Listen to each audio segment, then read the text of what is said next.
세상에 떠도는 기묘한 괴담들. 첫 번째 이야기. 당신의 실수를 돈으로 사겠습니다. 현란한 네온사인 아래로 한 남자가 걷는다.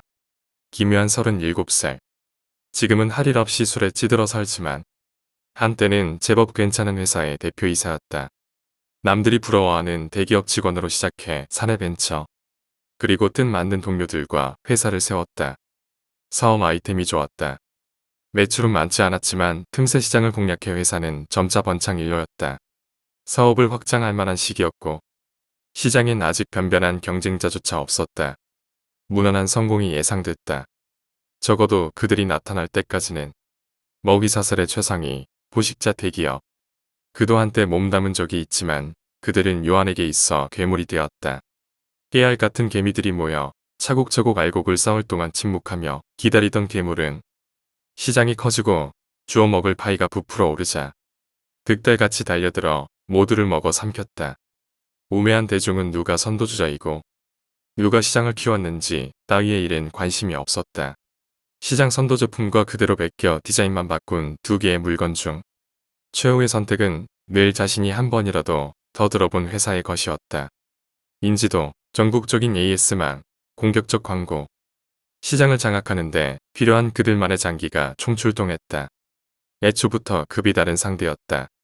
보통의 경우라면 그 즈음에서 딜이 들어온다.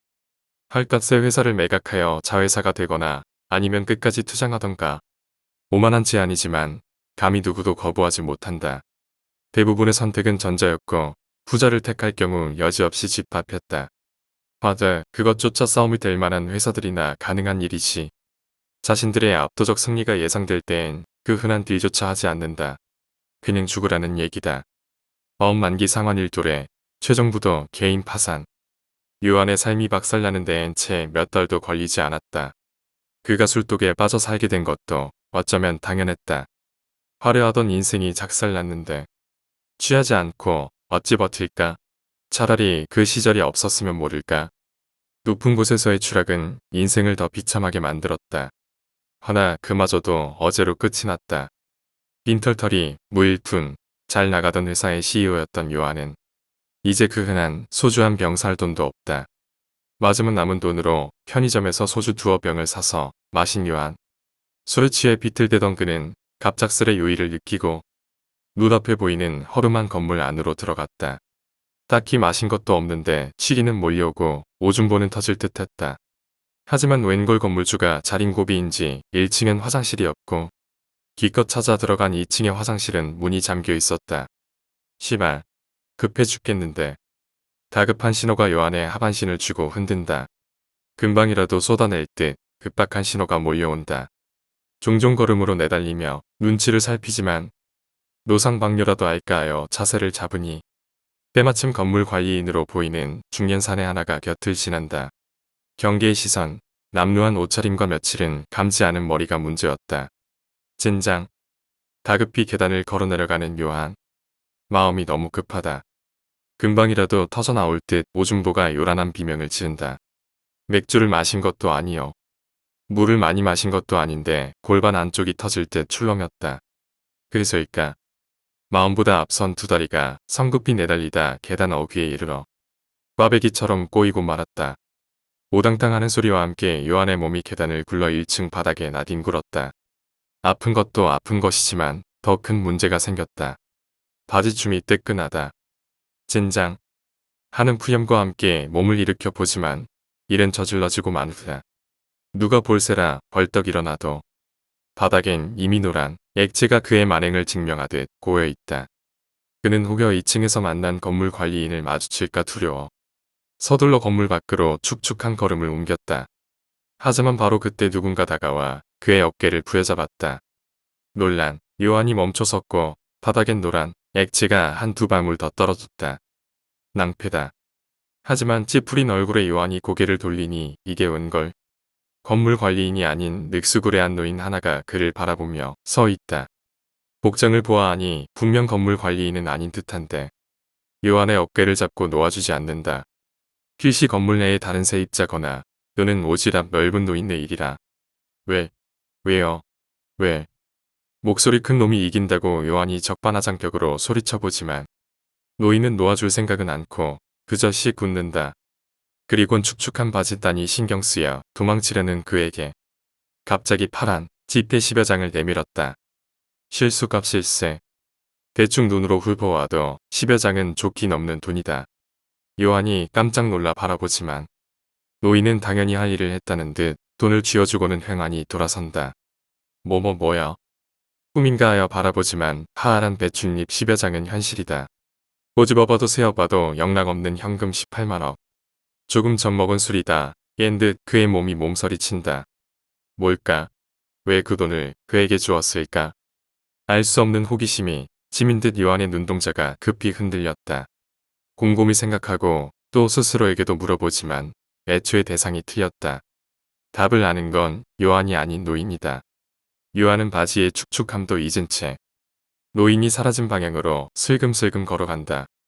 예전 같으면 쳐다도 안 볼 금액이지만 지금은 사정이 급하다. 모퉁이를 도니 노인이 보이지 않는다. 다만 원래부터 그 자리에 있었던 걸까? 늦은 밤임에도 불구하고 아주 작은 점포 하나만 불이 켜져 있다. 대충 휘갈겨 종이로 써 붙인 남루한 간판엔 실수 전당포란 글자가 삐뚤빼뚤 제멋대로 적혀 있다. 그가 머뭇거리고 있자 점포문이 빼꼼히 열리더니 조금 전 그에게 돈을 건넨 노인이 고개를 내밀며 말했다. 왜? 더 잡힐 실수 있어? 영감님 뭐예요 이게? 서서 궁시렁 거지만 말고 궁금한 게 있음 들어와. 노인네 답답해. 아주 작은 점포였다. 3평, 5평. 아주 작고 허름했지만 아주 오래전 TV 드라마에서나 보던 옛 전당포의 모습이 그대로 재현되어 있었다. 아직도 이런 게 있다니 하고 놀라는 요한에게 노인이 말했다. 바지에 지린 정도론 그것밖에 못 줘. 실수값 치고는 그것도 많이 쳐준 거야. 무슨 말씀이죠? 간판 못 봤어? 여긴 실수 전당포야. 세상에 잡다한 실수들을 가져오면 사주는 곳이지. 그게 말이 돼요. 왜 말이 안 돼? 내가 내 돈 주고 사겠다는데 왜? 싫어. 그럼 그 돈 돌려주던가. 노인이 그리 말하며 돈을 도로 찾아가겠다는 듯 손을 뻗자. 놀란 요한이 뒷걸음질 쳤다. 그리곤 돈을 쥔 손을 등 뒤로 숨기며 말했다. 그럼 진짜예요? 내가 방금 실수한 걸 노인네가 사셨다. 그것도 무려 18만 원이나 주고. 왜? 가짜 같아? 은행 가져가봐. 진짜 돈이라 알 테니. 이거 신기하네. 할아버지 치매 있으신 거 아니에요? 오는 사람마다 다 그래. 원래는 와서 사연을 얘기하고 받아가는데 자는 내가 코앞에서 봤으니 그냥 보낼 수 없어 쫓아가서 준 거네. 고마운 줄 알아. 나 같은 악취미 가진 사람 별로 없어. 요한의 시선이 급히 흔들린다. 무일푼 신세다. 당장 목구멍 죽일 돈조차 없다. 노인의 말이 사실이든 아니든 손에 든 돈은 진짜다. 그 돈 18만 원이면 당장 새 옷도 사고 끼니도 때울 수 있다. 그런 생각이 들자 요한은 급히 노인에게로 다가가 말했다. 더 잡힐 거 많은데. 그래. 그럼 한번 털어놔봐. 어떤 실수를 했는지. 내가 듣고 재밌으면 사지. 무련 늙은이 즐겁게 해준 얘기값이라 생각하면 돼. 노인의 말을 들으니 한층 더 리얼리티가 산다. 돈은 있는데 무료한 늙은이. 그 늙은이가 재밌는 실수담을 사는 것이다. 노인 스스로도 악취미라 일컫지 않았나.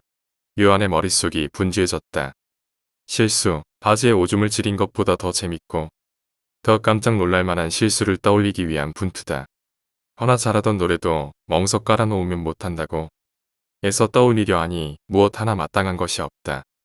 꼭 재밌지 않아도 되니까. 뭔가 신기한 실수, 치명적인 실수, 뭐든 실수면 다 괜찮아. 어디 가서 퍼뜨리거나 하지도 않을 테니 걱정 붙들어 매고. 네. 갑자기 확 떠오르질 않아서. 근데 있어요. 분명히 있어요. 요한은 문득 몇 주 전 지하철을 타러 가다 혼잡한 사람들에 밀려 안전 스크린에 얼굴을 찌운 일을 떠올린다. 급히 살을 붙여 이야기해봤지만 어쩐 일인지 노인의 얼굴이 그다지 밝지 않다. 그런 얘긴 이거면 되겠네. 에게 고작. 노인이 요한에게 건넨 돈은 겨우 1,000원짜리 서너 장. 요한의 얼굴에 실망감이 깃든다. 그 모습을 본 노인이 말했다. 아니 그런 흔하디 흔한 얘기로 얼마를 받아가려고. 노인네라고 벗겨 먹을 셈인가. 좀 더 신기하고 남한테 말하기 뭐 한 그런 걸 얘기해야 제 값을 쳐주지. 자네도 한번 생각해보게. 이미 누가 와서 떠벌리고 간 흔한 얘기를 뭐하러 삭슬 쳐주고 듣겠나. 쯧쯧 세상에 남의 돈 먹기가 쉬운 줄 아나. 쯧쯧. 노인은 혀를 차며 딴청을 피운다. 이번 얘긴 돈이 적지만 애시당초 흥정을 논할 계제도 아니다. 요한은 제 얼굴 위 실망감을 급히 지우며 다른 실수들을 떠올려 본다. 빙판에서 넘어진 일, 길을 가다 우물을 밟은 일, 떠올리긴 하나 모두 평범한 것이다. 아쉬운 마음에 그거라도 떠들어 보지만 냉랭한 표정의 노인은 동전 몇 개만 겨우 내밀 뿐이다. 뭐 더 없으면 가봐. 난 문 닫고 이제 가봐야겠어. 나이 먹으니까 힘들어. 잠깐만요. 이제 다급해진 쪽은 요한이다. 손에 든 18만원. 목마른 자에겐 큰돈이나. 축축한 바지를 새로 사고 한두 끼 사 먹고 나면 곧장 증발해버릴 그런 돈이다. 뭔가 큰 실수를 말하고 목돈을 손에 쥐고 싶은 요한의 욕망이 꿈틀댔다. 쓰잘데기 없는 얘기 할라치면 썩 꺼져. 나 집에나 갈라니까. 이런 실없는 소리나 듣자고 있는 거 아냐. 가서 따뜻한 아랫목에 몸이나 누우려나. 있어요. 있어. 웃기진 않지만 심각하고 치명적인 실수. 뭔데? 요한이 흥분하여 외치지만 노인은 귀찮다는 듯 팔짱을 낀다. 표정 또한 좋지 않다. 앞선 타석의 타율이 좋지 않기 때문이다. 결국 요한은 자신이 평생 누구에게도 말하지 않았던 일생일대의 실수를 털어놓아야겠다고 마음먹었다. 돈도 돈이지만 지금껏 자신의 이야기를 하찮은 듯 날 본 노인의 콧대를 납작하게 해주고 싶다는 생각을 했다. 그러니까 이건 제가 좀 어렸을 때예요. 국민 아니 초등학생 때. 오호라. 좀 오래된 이야기네. 혹 시원찮은 얘기거나 이 노인네를 속이려고 거짓을 지어내는 건 아니겠지? 그럼요. 아무한테도 한 번도 한 적 없는 그런 얘기고 다 진실입니다. 그럼 어서 해보게. 요한의 표정이 진지하게 변하자 노인의 눈빛도 따라 반짝인다. 요한은 무언가 꺼림칙한 듯 잠시 뜸을 들였지만 이내 마음을 굳힌 듯 미간을 찌푸리며 이야기를 시작했다. 수련회였어요. 초등학교 여름 수련회. 그땐 놀거리가 별로 없었어요. 그래서 그런 게 유행했죠. 담력 테스트. 왜 그런 거 있잖아요. 한밤중에 귀신이라도 나올 법한 으슥한데 가는 거. 마침 또 그날 밤 정전이 됐어요. 여자애들은 무섭다고 난리였지만 장난꾸러기들은 기회는 이때다 일을 벌였죠. 저, 정배, 수원이, 그리고 또 누구더라. 그래 18. 민교. 우리는 제법 친했어요. 뭐 민교 새끼는 나중에 전학 온 거라 좀 애매했지만 아기의 애도 좀 이상했어요. 부모가 사고로 죽었다고 했나? 암튼 좀 어둡고 음침하고 이상한 새끼였어요. 여하튼 우리는 담력 테스트도 할 겸 그 밤에 인근의 폐교로 숨어 들어가 숨바꼭질을 하기로 했습니다. 술래는 나, 딱배까지 세고 시작했어요. 빨리도 숨더군요. 폐교 밖으로 나가지 않기로 해서 빤한 게임이었지만 온통 캄캄하니까 조금 무섭더라고요.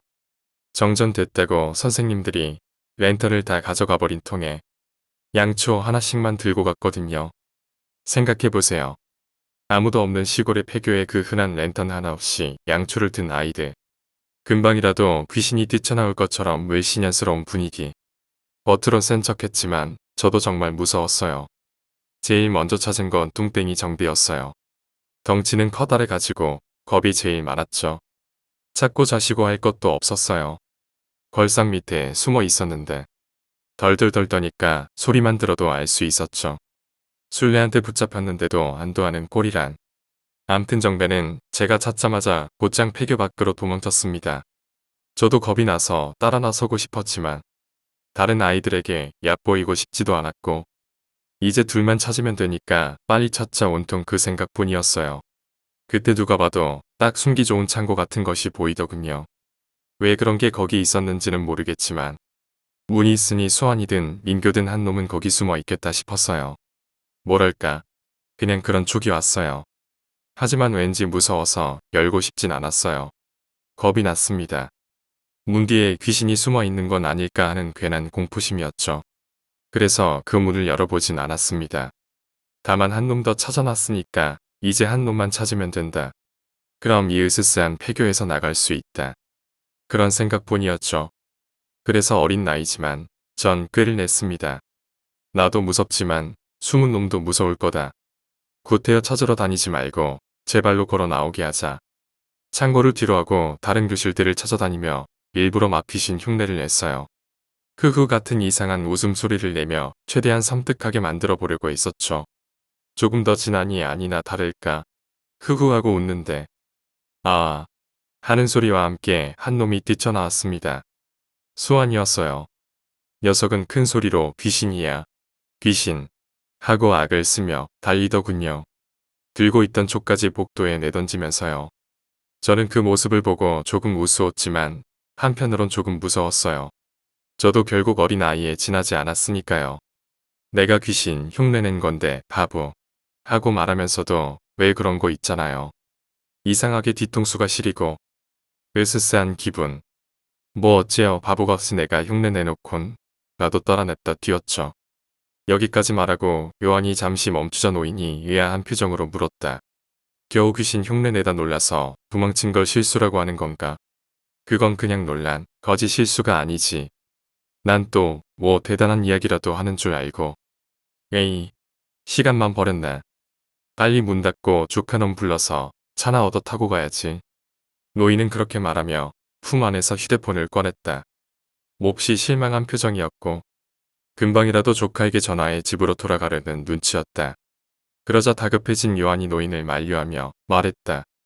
아직 안 끝났어요. 제가 말했잖아요. 수원이가 제 장난에 놀라서 초를 복도에 던지고 뛰쳐나갔다고. 요한의 말을 들은 노인이 말했다. 불이 났구먼. 내 마치 기름이라도 부어놓은 것처럼 급히 번지더군요. 오래된 폐교라 건물 전체가 다 나무로 된 목조 건물인 게 문제였습니다. 다들 겁을 먹었고 누가 남아있고 그런 것도 있지만 불이 났다는 것 자체가 무서웠어요. 우린 뒤도 돌아보지 않고 그 길로 내뺐습니다. 다행히 아직 정전이 끝나지 않아서 아무도 우리가 밖에 나갔다 온 줄 모르더군요. 요한이 진지한 표정으로 말하지만 노인의 표정은 여전히 밝지 않다. 그리곤 비꼬듯 말했다. 그건 자네 실수가 아니라 수원이의 실수가 아닌가. 들어오세요. 그 앞에 분명히 말했습니다. 왠지 한 녀석이 창고에 숨어 있을 것 같은 기분이 들었다고. 그랬지언데 그게 왜 실수라는 건가? 창고 문을 열고 찾지 않아서? 노인이 날카로운 시선으로 묻는다. 그러자 요한은 잠시 머뭇거리다 결국 어쩔 수 없다는 듯 체념하며 말했다. 그제야 알았어요. 우리가 민교를 두고 왔다는 걸. 거기까지 말한 요한은 목이 타는 듯 침으로 입술을 적신 후 말했다. 말씀드렸지만 어렸어요.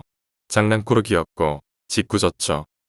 창고 문을 보니 아니라 밖에서 잠글 수 있게 되어 있었어요. 놀라게 해주고 싶었어요. 바닥을 보니 부서진 나무 조각이 많았습니다. 하나 주었어요.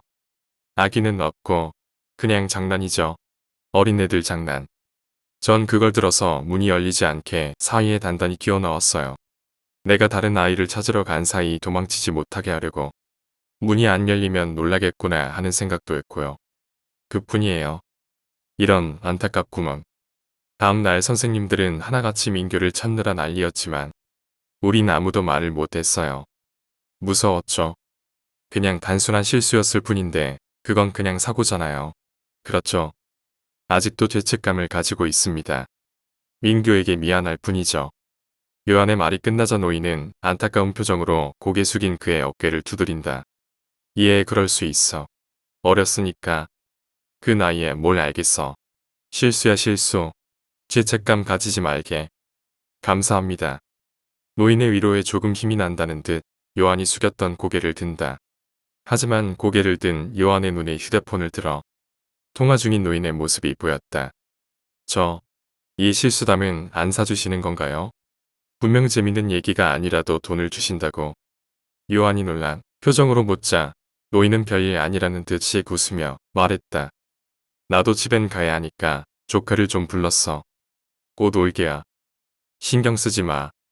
가슴속에 꽁꽁 숨겨두었던 실수담을 이야기해 줬으니 내 값을 치러야지. 걱정 말게. 노인이 웃으며 말하자 요한은 그제야 안심이 된다는 듯 안도의 한숨을 내쉰다. 노인은 무언가 대단한 것을 줄 듯 연신제 호주머니를 뒤지고 요한은 요한대로 기대감에 찬 눈으로 손을 벌린다. 하지만 노란, 동전한 개가 바닥을 구른다. 뭐죠? 지 얘기가 겨우 10원짜리밖에 안 된다는 건가요? 내가 이야기 안 했나? 이미 누가 와서 떠벌리고 간 얘기를 뭐하러 삭슬 쳐주고 듣겠냐고. 듣다니요. 이건 순전히 제재 경험이고 아는 사람이고는 헛. 요한의 눈이 휘둥그레진다. 덩치 큰 남자 서너 명이 어느샌가 전당부 앞을 막아섰기 때문이었다. 하지만 정말로 그를 놀라게 한 것은 아주 오랜만에 보는 정겨운 얼굴이었다. 수원이. 요한이 묻지만 피떡이 된 얼굴은 대답조차 하지 못한 채 죽여 차라리 죽여 그 말만을 반복했다. 놀란 요한이 서둘러 몸을 내빼려 하지만 거한 두 명이 즉시 달려들어 그를 제압했다. 왜 이래요? 왜? 당신들 뭐야? 나한테 왜 이래? 응? 돈 때문에 그래. 이 돈 돌려줄게. 요한의 다급한 목소리로 외쳤지만 노인은 대답 대신 남자 중 한 명을 가리키며 말했다. 소개함세. 아까 말했던 내 조카일세. 아니, 조카는 조카고 대체 나한테 왜 이러냐고요. 네. 노인이 대답했다. 인사하게 조카이면서 동시에 애통하게 죽은 민교의 당숙일세. 당숙 민교. 요한의 동공이 흔들린다. 당혹감에 숨조차 시 내쉴 수 없다. 헐떡이는 숨소리 사이로 체념의 목소리가 흘러나왔다. 설마 그럼 당신? 그래. 내가 불쌍하게 죽어간 민교의 할아비 되는 사람일세. 애꿎은 철부지 어린애들의 장난에 내 손자가 죽었어. 아비, 어미 다 사고로 죽어. 고 하나 다름없던 그 애를. 니들이 죽였어. 실종. 난 그런 말 안 믿었지. 인글을 샅샅이 뒤졌어. 잿더미가 된 폐교 그 안에 우리 민교가 있더군. 처참한 모습으로 말이야. 하지만 도무지 알 수가 없었어. 왜 그 아이가 거기서 다 죽어야 했는지. 왜 유언 한마디 남기지 못하고 이 죄 많은 늙은이보다 먼저 죽어야 했는지. 노인의 절규가 울려 퍼졌다. 그가 살아온 인생의 회한이 진득이 묻어난 한 맺힌 절규였다. 그 모습에 겁을 집어먹은 유아는 그때 그 당시 어린 소년의 얼굴이 되어 억울한 듯 소리쳤다. 이해한다면서요. 그럴 수 있다면서요. 어렸으니까. 그 나이에 뭘 알겠냐. 실수다 실수. 죄책감 가지지 마라. 그러셨잖아요. 네. 유한의 절박한 외침. 하지만 그 외침을 들은 노인은 한층 더 일그러진 표정으로 말했다. 이해해. 그럴 수도 있어. 하지만 예. 용서도 못해. 끌고 가. 노인이 소리치자고 한 두 명이 요한의 손목과 발목에 수갑과 족쇄를 채운다. 어딜 봐도 장난이나 단순한 겁주기가 아니다. 현실이고 또한 순도 100%의 진심이다. 참을 수 없는 공포감에 사색이 된 요한이 소리쳤다. 날 어디로 끌고 가는 거야. 어서 이거 풀어. 사람 살려. 사람 살려. 용서해 주세요 제발. 네. 어렸잖아요. 아무것도 몰랐어요. 네. 제발. 제발 한 번만 용서해 주세요. 절박한 요한의 외침. 하지만 노인은 그제야 생의 수건을 푼 사람처럼 일그러진 미소를 지으며 말했다. 교회에 집을 지었어. 아름다운 목조 건물이지.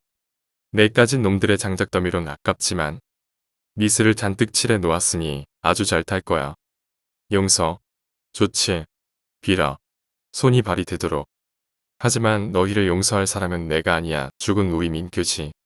화해. 용서난 모르겠으니 당사자들끼리 만나서 잘 해결해보게. 잘 가게. 우리 민규에게 안부 전해주고. 노인이 말을 마치자 요한을 겁박한 남자 중 하나가 품에서 두툼하게 접힌 손수건을 꺼냈다. 그리곤 절규하는 요한의 입을 막는다. 어떤 화학약품 같은 것이 배어 있었을까? 몇 초 지나지 않아 버둥대던 요한의 몸이 의식을 잃고 축 늘어진다. 노인은 점포 앞에 붙어있던 실수 전당포란 종이를 떼며 말했다. 알고도 침묵한 정배 그 뚱보 아이는 혀를 자르고 양심 머리 없는 심장을 찢어줘야겠지. 그렇지 민규야. 이 할아비가 다 갚아주고 갈게 기다려라. 얼마나 외로웠을꼬. 우리 민규 친구들도 곧 널 따라갈 테니. 이젠 맘 편히 눈 감거라 민규야. 2층에서 기웃거리던 건물 관리인이 웬 청년 하나와 함께 계단을 걸어 내려와 노인에게 꾸벅 인사를 한다. 청년은 수시간 전 요한에게 술을 팔았던 편의점 아르바이트생이었다. 실수 전당포에 불이 꺼졌다. 두 번째 이야기, 눈동자. 제가 중학생일 때 겪은 오싹한 체험입니다. 저희 집은 그리 유복하지 못해 어릴 적부터 자주 이사를 다녀야만 했습니다. 그러다 외할머니 댁 2층에서 살게 된 적이 있었습니다. 이전에는 좁은 방에서만 지내야 했기 때문에 저는 무척 기뻤죠. 제 방에는 160cm 정도 되는 높이의 창문이 2개 있었습니다. 낮에는 햇빛도 잘 들고 환기도 쉬워 좋았지만 밤에는 창이 바람에 흔들리거나 바깥 풍경이 비쳐 무섭기도 했죠. 그리고 어느 날 저는 침대를 얻어와 방에 가져왔습니다. 그날 밤은 기쁜 마음으로 잠자리에 들었죠. 그런데 잠을 자던 도중 몸이 불편해서 눈을 떴는데 팔과 다리가 움직이지 않는 것이었습니다. 말로만 듣던 가위에 실제로 눌리게 되자 저는 당황할 수밖에 없었습니다. 그래도 친구들에게 들었던 이야기가 떠올라 손가락과 발가락을 움직이려고 노력을 기울였습니다. 한 30분 정도 지났을까요? 갑자기 고개까지 움직이기 시작했습니다. 이제 가위가 풀렸나 보다 싶어서 고개를 들어 무심코 시선을 아래로 내렸습니다. 그런데 침대 밑에 웬 여자가 쪼그리고 앉아 있었습니다. 정신이 없던 저는 가위에서 풀려나고 싶은 생각에 그 여자가 어머니인 줄 알았습니다. 그래서 엄마, 도와줘. 몸이 이상해. 야고 소리를 질렀죠. 그렇지만 그 여자는 계속 쪼그리고 앉아 아래만을 바라보며 전혀 동요가 없었습니다. 성질이 급했던 저는 이내 욕설을 내뱉으며 난리를 쳤습니다. 그러자 곧 상반신을 움직일 수 있게 되더군요. 그와 동시에 미동조차 않던 여자가 고개를 들었습니다. 그 여자와 눈이 마주치고 저는 곧바로 정신을 잃고 말았습니다. 그 여자의 눈동자가 서로 다른 방향으로 움직이고 있던 것입니다. 왼쪽 눈은 좌우로, 오른쪽 눈은 상하로 미친 듯 오가고 있었습니다. 다음날 아침, 영 좋지 않은 몸을 이끌고 아침을 먹으러 가면서 저는 다시 한번 놀랐습니다. 어머니의 머리카락은 등까지 내려오는 긴 생머리였는데 어제 그 여자는 단발이었기 때문이죠. 그 이후에도 밤만 되면 사람도 동물도 아닌 어떤 것이 내는 이상한 소리가 들려오고 검은 그림자가 창밖에서 지나가는 등 이상한 일이 이어졌습니다. 저는 불면증까지 얻게 되었죠. 그런데 어느 날 반찬을 가지고 오신 외할머니께서 저를 보고 잠을 못 자냐? 라고 물으시더니 입구에 달마도를 붙이셨습니다. 신기하게도 그 후로는 이상한 일들이 전혀 일어나지 않더군요. 세 번째 이야기, 부당거래. 어떻게 할 겁니까 말 겁니까? 남자가 퉁명스레 재촉한다. 검은 옷, 검은 중절모, 검은 구두. 거기에 어디서 구했는지도 모를 검은 장갑까지. 그녀는 순간 그가 악마가 아닐까 하는 생각을 해본다. 공경에 처한 이들에게 찾아와 차마 거절할 수 없는 제안을 던지고 그 대가로 인간의 영혼을 취하는 악마. 영혼? 평생을 악몽 속에 사는 것보단 낫겠지.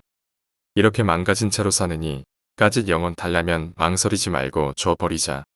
다 부서져 먼지만 남은 빌어먹을 내 영혼 그 부스러기 가져다 뭐하게. 그녀가 고개를 끄덕였다. 무언의 승낙이다. 남자는 만족스러운 듯 씩 한 번 웃더니 그녀의 이마에 손을 올리며 말했다. 자 마지막으로 정리한다 치고 복습 한 번만 하고 끝냅시다. 복습이요? 갑니다. 그녀의 얼굴에서 의문스러운 표정이 채 가시기도 전에 사내의 손이 검붉게 타오른다. 그와 동시에 뇌수를 녹여버릴 듯 강렬한 열기가 쏟아졌다. 통렬한 고통, 지옥의 불길처럼 뜨거운 열화 속에서 그녀의 동공은 초점을 잃고 사라진다. 시뻘건 불꽃은 이마를 시작으로 거칠게 타올라 어느새 그녀를 집어삼킨다. 흔적조차 없이 사라진 그녀 타고 남은 잿가루조차 바람에 실려 사라진다. 무엇일까? 대체 이 일은 대답해줄 이는 오직 하나. 검은 옷의 사내뿐이었지만 그는 의미심장한 눈길을 보내며 웃을 뿐 아무 말도 하지 않는다. 대답 대신 남은 것은 마치 곧 다 알게 될 거라는 듯 입가에 머문 미소뿐이다. 4년 전 지수는 부푼 마음을 안고 계단을 오르고 있었다.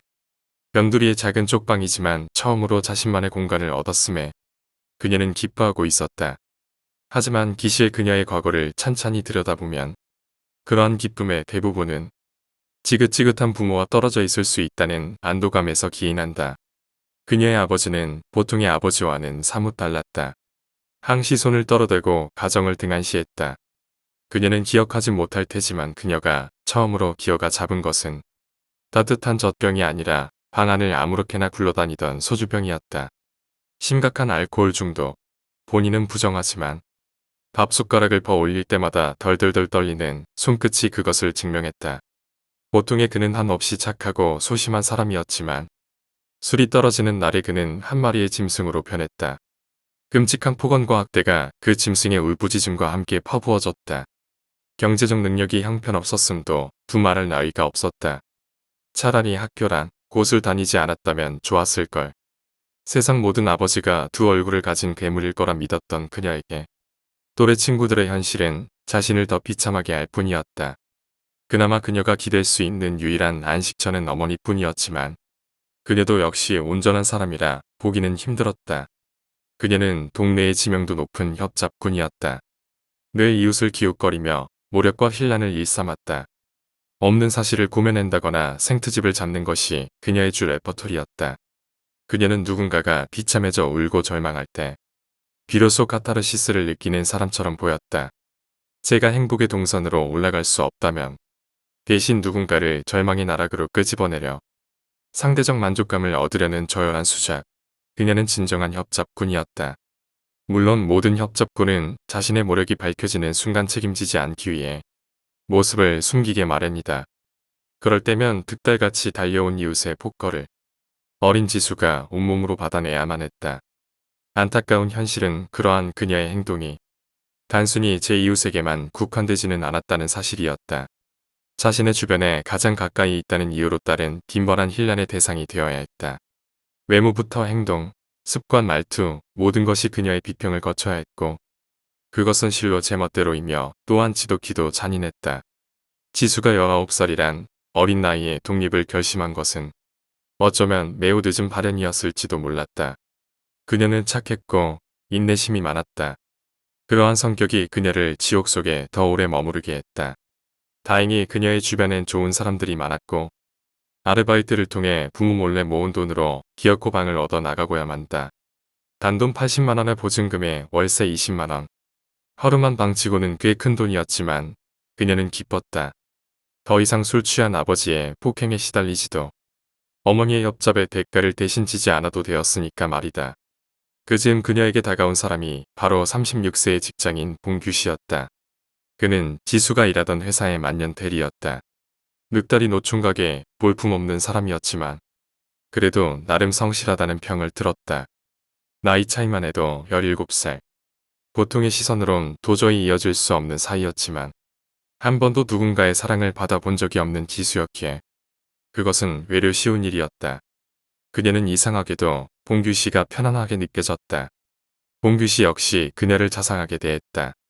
아버지의 영향으로 남자란 존재에 대해 깊은 불신을 가지고 있던 지수에게 봉규 씨는 처음 겪는 따뜻함이었다. 자상하고 친절하며 또한 배려를 동반한 마음 씀씀이에 얼어붙었던 지수의 마음이 녹아내린 것은 어쩌면 당연한 일인지도 몰랐다. 물은 모두의 첫사랑이 그러하듯 처음이란 생경함은 두 눈을 막고 두 귀를 막으며 모든 것을 아름다워 보이게 하기 마련이다. 지수 역시 그랬다. 노티나는 아저씨 머리와 두툼한 뱃살은 거부감은커녕 그녀가 받아보지 못한 아버지의 사랑을 대리 만족해했고 그런 사람을 왜 만나느냐는 주변의 걱정 어린 시선은 도리어 그녀를 더 불타오르게 했다. 참 아름다운 일년이었다. 지수가 봉규 씨를 만나 함께한 시간은 그녀 인생에 찾아온 사막의 오아시스였다. 집과 학교 그리고 아르바이트밖에 몰랐던 척박한 삶의 그녀는 봉규 씨를 만나 남들처럼 극장에도 가고 푼 바다도 보고 보통의 연인들이 할 수 있는 모든 달콤한 일들을 하며 조금씩 치우듯다.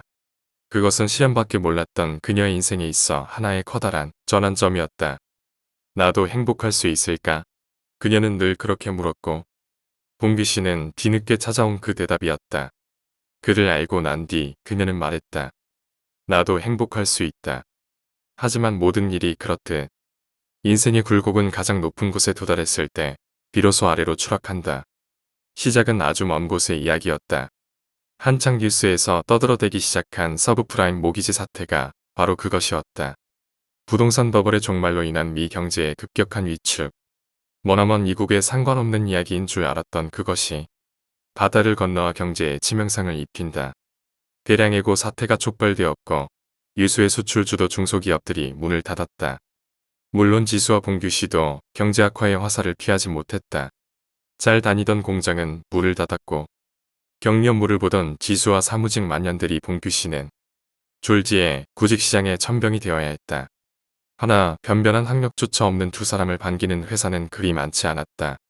지수는 안정된 회사를 뒤로하고 급히 아르바이트를 구하여 아침부터 저녁까지 가파른 생업에 내몰렸다. 고등학교 중퇴에 불과한 지수에 비해 봉규 씨의 학력은 고등학교 졸업으로 다소 높다 할 수 있었으나 사회는 그 정도의 차이를 크게 보지 않았다. 또한 나이도 큰 문제였다. 별다른 기술 없는 30대 중반의 남자가 할 수 있는 일은 그리 많지 않았다. 현실에 안주하던 봉규 씨는 절망의 벽에 부딪히고 만다. 그가 가진 경력은 무의미한 것들 뿐이었다. 회사들은 경력자를 우대했지만 나이 많은 고졸 단순 사무직은 어디에서도 큰 환영을 받지 못했다. 경력자 우대 속 갈 곳 없는 신규 매일같이 신문지면을 장식하는 헤드라인도 봉규 씨에겐 다른 세상의 일이었다. 초대졸, 대학원졸, 유학파, 이 좁은 구직시장에 매머드급 경력자들이 넘쳐났고 봉규 씨는 번번이 퇴짜를 맞았다.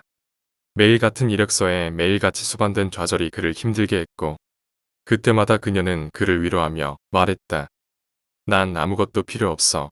당신만 있으면 돼. 좌절하지 말고 당장 할 수 있는 걸 찾자. 내가 당신을 좋아하는 건 당신이 전도유망한 사람이라서도 아니고 당신이 부자라서도 아니야. 그러니 조금만 힘을 내요. 봉규 씨가 술에 의지하게 된 것 역시 그 즈음부터였다. 아르바이트의 치인 지수는 알지 못했지만 그의 허름한 자취방 한 구석엔 빈 술병들이 늘어나기 시작했다. 하나둘 늘어날수록 그의 눈빛도 달라져만 갔다. 마치 그녀의 아버지가 그러했던 것처럼 말이다. 육신을 적시는 알코올의 향취가 그를 무너뜨린 어느 밤. 편의점 아르바이트가 끝난 그녀는 기쁜 마음으로 그를 찾았다. 유통기한이 지난 삼각김밥 몇 개와 미리 준비한 찬거리가 그녀의 손에 들려 있었다.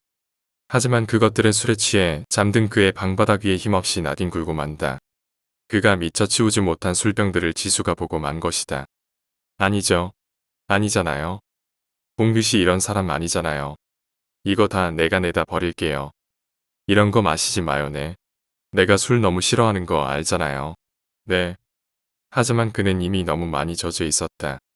몽롱한 눈빛 그리고 완전히 다른 사람 같은 표정으로 술병을 치우는 대신 그녀의 손목을 낚아채며 말했다. 너도 내가 우습지. 그러니까 이러지. 재취업도 안 되고 학벌도 안 돼. 능력도 쥐뿔도 없는 쓰레기가 술이나 마시고 있으니 한심해서 그러지. 그의 표정은 지독한 절망에 뒤틀려 있었다. 마치 다른 사람 같은 눈빛으로, 마치 다른 사람 같은 표정으로 말하고 있었다. 그녀는 놀라 울먹이는 목소리로 말했다. 왜 이래요? 내가 왜 이러는지 몰라요? 우리 아버지 얘기했잖아요. 봉규 씨의 어처구니 없는 넋두리에 그녀가 당황하며 소리쳤지만 봉규 씨는 한층 더 일그러진 표정으로 말했다. 그러니까 내 그 쓰레기 같은 아비랑 날 똑같이 보는 거 아니냐고. 화가 나 소리치며 그녀의 손목까지 비트는 봉규 씨. 지수의 여린 손이 치우려 들고 있던 저주스러운 악마의 병을 떨어뜨린다. 카랑거리는 소리와 함께 깨어지고 알싸한 향이 그녀의 코를 찔러온다. 그 지독한 알싸함에 숨이 막힐 것 같은 지수가 말했다. 나 돌아갈래. 나요 술 깨고 이야기해요. 기억조차 하기 싫은 악몽과 대면하고 만 그녀. 황급히 몸을 돌리려 해 보지만 팔을 낚아챈 봉규 씨의 손길이 억세다. 가긴 어딜 가. 좋다고 히히덕 거릴 땐 언제고. 내가 이 모양이 꼴이 되니 날 버리려고. 이 나쁜 년. 그게 무슨 말이에요. 누가 누굴 버려요. 이거나 어서 놔요. 못 놔. 내 속셈 모를 줄 알고. 애초에 나 뭐 빨아먹을 건 없나 해서 접근했다가 아니다 싶으니까 도망치려는 거잖아. 안 그래? 그래요. 나 지금 많이 실망했어요. 이런 사람인 줄 꿈에도 몰랐네요. 나요. 나갈 거니까. 이런 씨발.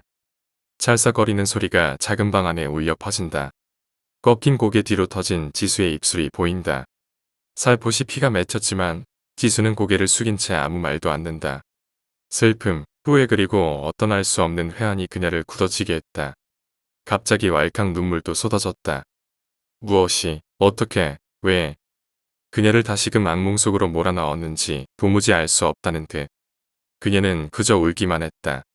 하지만 봉규 씨는 그런 그녀를 억지로 끌어안으며 말했다. 미안해, 내가 잘못했어. 내가 정신이 나갔나 봐. 이리 와. 내가 위로해 줄게. 나, 이거 놔. 그녀는 아버지의 채취 풍기는 봉규 씨의 가슴팍을 밀쳐내보려 했지만 우악스러운 사내의 완력을 당해내긴 역부족이었다. 낑낑거리며 밀어내도 도리어 더 단단히 붙잡힐 뿐이다. 그리곤 급기야 그녀의 몸이 침대 위로 내동댕이 쳐진다. 외마디 비명. 그 와중에 깨어져 바닥에 나뒹굴던 술병의 파편 하나가 그녀의 발에 박힌다. 피가 흐르고 눈물이 따라 흘렀지만 그녀의 몸뚱이는 번쩍 들려 침대에 나뒹군다. 미안하다잖아. 봉규 씨가 말했다. 진심 없는 사과. 그녀가 믿었던 술 취한 아버지의 모습이 그에게 오버랩됐다. 아버지는 그녀가 울 때마다 버릇을 고쳐야 한다며 혁대 버클을 풀었다. 지금 봉규 씨도 벨트를 풀어 헤쳤다. 차이자매력은 그저 그것을 휘둘러 연약한 아이의 몸을 흔적을 남기던 아버지와 위태로운 제 입지를 확인하고픈 수컷의 욕망뿐이다. 사랑하잖아. 결혼하자고 했잖아. 우리 같이 살자. 응. 봉규 씨의 분주한 손이 그녀의 원피스 자락을 찢듯이 제친다. 그리곤 황급히 제 무릎에 걸린 청바지를 급히 끌어내렸다. 낡은 침대 위로 뜨거운 눈물방울이 떨어졌다. 꺼져. 뭐? 얼굴이 온통 눈물 범벅이 된 그녀. 알 수 없는 배신감에 젖은 기이한 표정의 봉규 씨. 그녀는 진즉부터 알았어야 했다. 그녀가 봉규 씨에게 느꼈던 묘한 친근감과 편안함의 근원이 사실은 무엇으로부터 기인했었는지를. 때 늦은 깨달음은 늘 후회를 동반한다. 그리고 뼈저린 깨달음은 항상 늦었음을 인지할 때 가장 절실하다. 하나 늦음은 아무리 빨리 깨달아도 늦다. 개 같은 년. 짐승.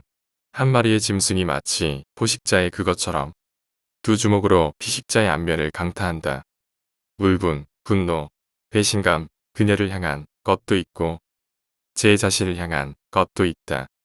무력감과 절망 그리고 세상에서 나고 들지 모른다는 공포감이 그의 두 손에 선홍색으로 묻어난다. 시발, 다 나를 무시해. 앞에선 웃고 뒤에선 다 나를 욕해. 무능력한 새끼. 등신. 두다. 병신 같은 새끼. 그래 맞아. 그렇지만 이젠 더 이상 안 뺏길 거야. 아무것도 안 뺏길 거라고. 한바탕 토해진 세상을 향한 분노, 덧없는 외침이 끝나자 그는 갈증을 느끼기라도 하는 듯 절망으로 붉게 물든 그녀를 내버려 둔 채 서둘러 방 한 구석으로 걸어간다. 벌컥벌컥 마셔보지만 그 갈증은 애당초 액체 따위로 채울 수 있는 성질의 것이 아니다. 그저 순간의 취기만을 더할 뿐이다. 그럼에도 그는 연거푸 면 모금에 쓰디 쓴 액체를 목구멍으로 넘긴다. 쓰다. 쓴맛은 아주 잠시 고통을 잊게 한다. 화다. 그것은 일시적인 것일 뿐. 몇 번을 기어 넣어도 남는 것은 허망함 뿐이다. 그 사이 비틀거리는 발걸음이 그를 뒤로하고 걷는다. 뚜걱하는 소리와 함께 이미 깨어진 병의 잔해가 또 한 번 부서지며 발바닥에 박힌다. 박히고 또 박힌 조각들은 붓디부은 흔적으로 보통조차 호사스러울 그녀의 심경을 알린다. 가지마, 가지마. 어느새 붉은 선이 그어진 방바닥 위로 술병 든 봉규 씨의 애원이 이어진다. 허나 대답 없는 메아리다. 내디딜 때마다 핏물이 배어도 걸음은 멈추지 않고 그에게서 멀어질 뿐이다. 뒤늦은 후회가 때를 넘긴 깨달음이 그녀를 다시 얼리고 또한 단단하게 만들었다. 이 시발년.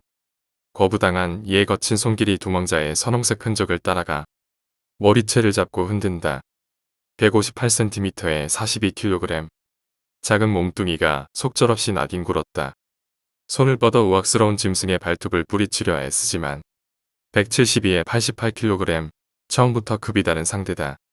봄처럼 포효하는 그의 분노가 쓰러진 그녀의 몸뚱이에 다시금 퍼부어진다. 이가 부러지고 코뼈가 주저앉고 눈이 퉁퉁 부어올라도 분노는 멈추지 않는다. 흐르는 눈물이 그의 시야를 뿌옇게 가렸기 때문이다. 가지마 가지 말란 말이야. 혼절한 몸뚱이 위로 오열하며 무너져 내리는 또 다른 몸뚱이. 쓰다. 그녀의 입술에 흐른 눈물이 쓰고 비릿하게 타고 흐르는 피 내염이 쓰고 끝내 도망치지 못한 운명의 굴레가 쓰다. 참 쓰디쓴 인생이다. 뭐야? 귀신. 눈이 휘둥그레진 행인 하나가 제 눈이 의심스러운 듯 눈을 비비며 말한다. 늦은 밤 구불구불한 골목 어귀에 귀신처럼 산발을 한 여자 하나가 걷는다. 맨발에 얼깃얼깃 찢어진 원피스. 그리고 피가 말라붙어 떡진 머리칼이 행인을 뒷걸음질 치게 한다. 희미한 전등불 아래 비틀비틀 걷는 모양새가 그를 다림박질 치게 한다. 사람 살려 하는 다급한 외침이 쏟아져 나왔지만 어두운 골목에 이기심에 아무도 나와보는 이 없다. 행인을 뒤로하고 여자는 걷는다. 목적지가 있어 보이진 않았다. 그저 걷고 또 걸었다. 제 욕망을 채운 뒤 술에 취해 뻗어버린 짐승을 피해 달아나는 갈치 자 걸음이다. 큰 길가로 나오니 몇몇 사람이 비로소 그녀가 귀신이 아님을 알아보지만 섣불리 다가오진 않는다. 보면 볼수록 쉬이 다가갈 수 있는 몰골이 아니었다. 퉁퉁 부은 눈과 피범벅이 된 얼굴. 어지간한 오지랖을 가진 자도 꺼림칙할 상태다. 지수야. 행인 대신 익숙한 목소리에 간절한 외침이 들린다. 그녀가 놀라 고개를 돌렸다. 거기엔 한없이 죄스러운 표정의 한 남자가 길 건너편에 서 있었다. 그는 비통한 표정으로 그녀에게 소리쳤다. 지수야. 오빠가 잘 못했어. 오빠가 잠깐 정신이 나갔었나 봐. 내가 너한테. 내가 미쳤지 지수야. 오빠가 사과할게. 미안해. 다신 그런 일 없을 거야. 돌아가자. 내가 약 발라줄게. 응? 뒤늦은 깨달음은 필시 후회를 동반하게 마련이라는 말은 그에게도 마찬가지인 듯했다. 사정하듯 읍소하는 그의 표정이 애처롭다. 하지만 돌아온 것은 대답 아닌 한밤의 도주다. 비틀거리는 걸음이 조금 더 다급해졌다. 뛰고 또 뛰고 무언가 걸려 넘어진다. 하지만 마치 사나운 짐승을 피하듯 필사적인 움직임이 그녀를 이끈다. 무릎이 까지고 손바닥이 찢었다. 그럼에도 그녀는 비명까지 내지르며 미친 사람처럼 뛰고 또 뛴다. 그 탓에 잠시 아문 발바닥이 다시 찢어졌는지 낡은 보도 블록 위 그녀의 붉은 흔적이 선명하다. 봉귀씨는 지수가 그은 붉은 선을 따라 걸으며 말했다. 미안해. 다신 안 그럴게. 저리가. 오지마. 절박한 외침, 넘어진 몸이 오뚜기처럼 황급히 일어난다. 둘 사이의 거리가 좁혀질수록 그녀의 얼굴에 들이오는 건 공포다. 겁에 질려갈 곳 몰라 흔들리는 시선. 그 혼란의 공간에 다행히 낯익은 불빛 하나가 보인다. 그녀는 정신없이 뛰고 또 뛰어 그 안으로 몸을 던진다. 살려주세요. 허둥대며 뛰어들어온 그녀. 멍하니 선체 바라보는 사람들의 시선이 이채롭다. 제복 입은 그들을 발견하고 추격의 걸음이 멈추었음에도 그녀는 황급히 몸을 일으켜 그들이 앉아있는 탁자 뒤로 몸을 숨긴다. 제복을 입은 사내들 중 가장 연장자로 보이는 중년의 민대머리가 다가와 말했다. 어이구, 아가씨 무슨 일이야? 옷이 다 찢어졌네. 경찰 아저씨 살려주세요. 살려주세요. 그녀의 다급함과 달리 경찰은 느긋하다. 갸우뚱하며 낡은 유리문 밖을 살피는 것이다다. 문 밖에서 쿵시렁거리며 차마 들어오지 못한 채 머뭇거리는 사내가 보이지만 딱히 제재를 가하진 않는다. 잠시 후 문 밖의 사내가 끝내 어둠 속으로 몸을 숨기자 그는 제 할 일을 다 했다는 듯 다른 경찰에게 손짓한 후 자리로 돌아가 보던 신문을 마저 펼쳐 읽는다. 따뜻한 커피 한 잔이 그녀 앞에 놓였다. 하지만 그녀 앞에 앉은 경찰관의 표정은 지독히도 냉랭하고 또한 사무적이다. 귀찮은 일 하나를 떠맡았다는 인상이 짙다. 그가 말했다. 그러니까 애인분이랑 좀 다투셨다 이거잖아요. 좀 다툰 게 아니라 술을. 그리고 막. 경찰관의 표정이 심드렁하다. 횡설수설하는 그녀가 답답하다는 듯 심드렁한 표정으로 귀를 판다. 그리곤 손가락에 매달린 너저분한 귀지 몇 개를 툭 쳐서 날려버린 후 애써 이해한다는 듯 달래며 말한다. 애인 사이에 좀 싸울 수도 있고 그렇지 뭐 그렇게 난리예요. 술을 마셨어요. 술을. 아니 남자가 사회생활 하다 보면 술도 한잔할 수 있고 그렇지. 아가씨도 참 좋게 화해하고 잘 만나면 되지 뭐 그런 거 가지고 그래. 막 때리고 또 그러니까 때리고. 에이. 아가씨 입으로 자기 애인이라면서. 살다가 싸움 한 번 안 하는 사람이 어디 있나. 다 그런 거지. 뭐 사랑 싸움 한 번 한 거 가지고 경찰서 오고 그러면 안 돼요. 그런 건 개인 대 개인 간의 문제지. 공권력이 다 개입할 수가 없어. 부부싸움은 칼로 물베기란 말도 있잖아. 우리도 나서고 싶은데 나섰다가 좀 일이 될 만하면 아무 일 없다고 하는 인간들이 좀 많아야지. 알았으면 얼른 가봐요. 시간도 늦었는데. 그게 경찰의 싸늘한 냉대와 무심한 말이 그녀의 표정을 얼린다. 무언가 도움을 받을 수 있을지 모른다는 기대가 무참히 짓밟힌다. 겁에 질린 시선이 이미 닫혀있는 문을 보고 또 보게 만든다. 금방이라도 봉규 씨가 달려와 머리채를 휘어잡고 제 방으로 끌고 갈까 두려운 눈치다. 허나 경찰은 귀찮은 듯 이미 자리를 털고 일어나 말했다. 가여가 별것도 아니구먼 뭐. 야, 뭐해 거기 좀 치워.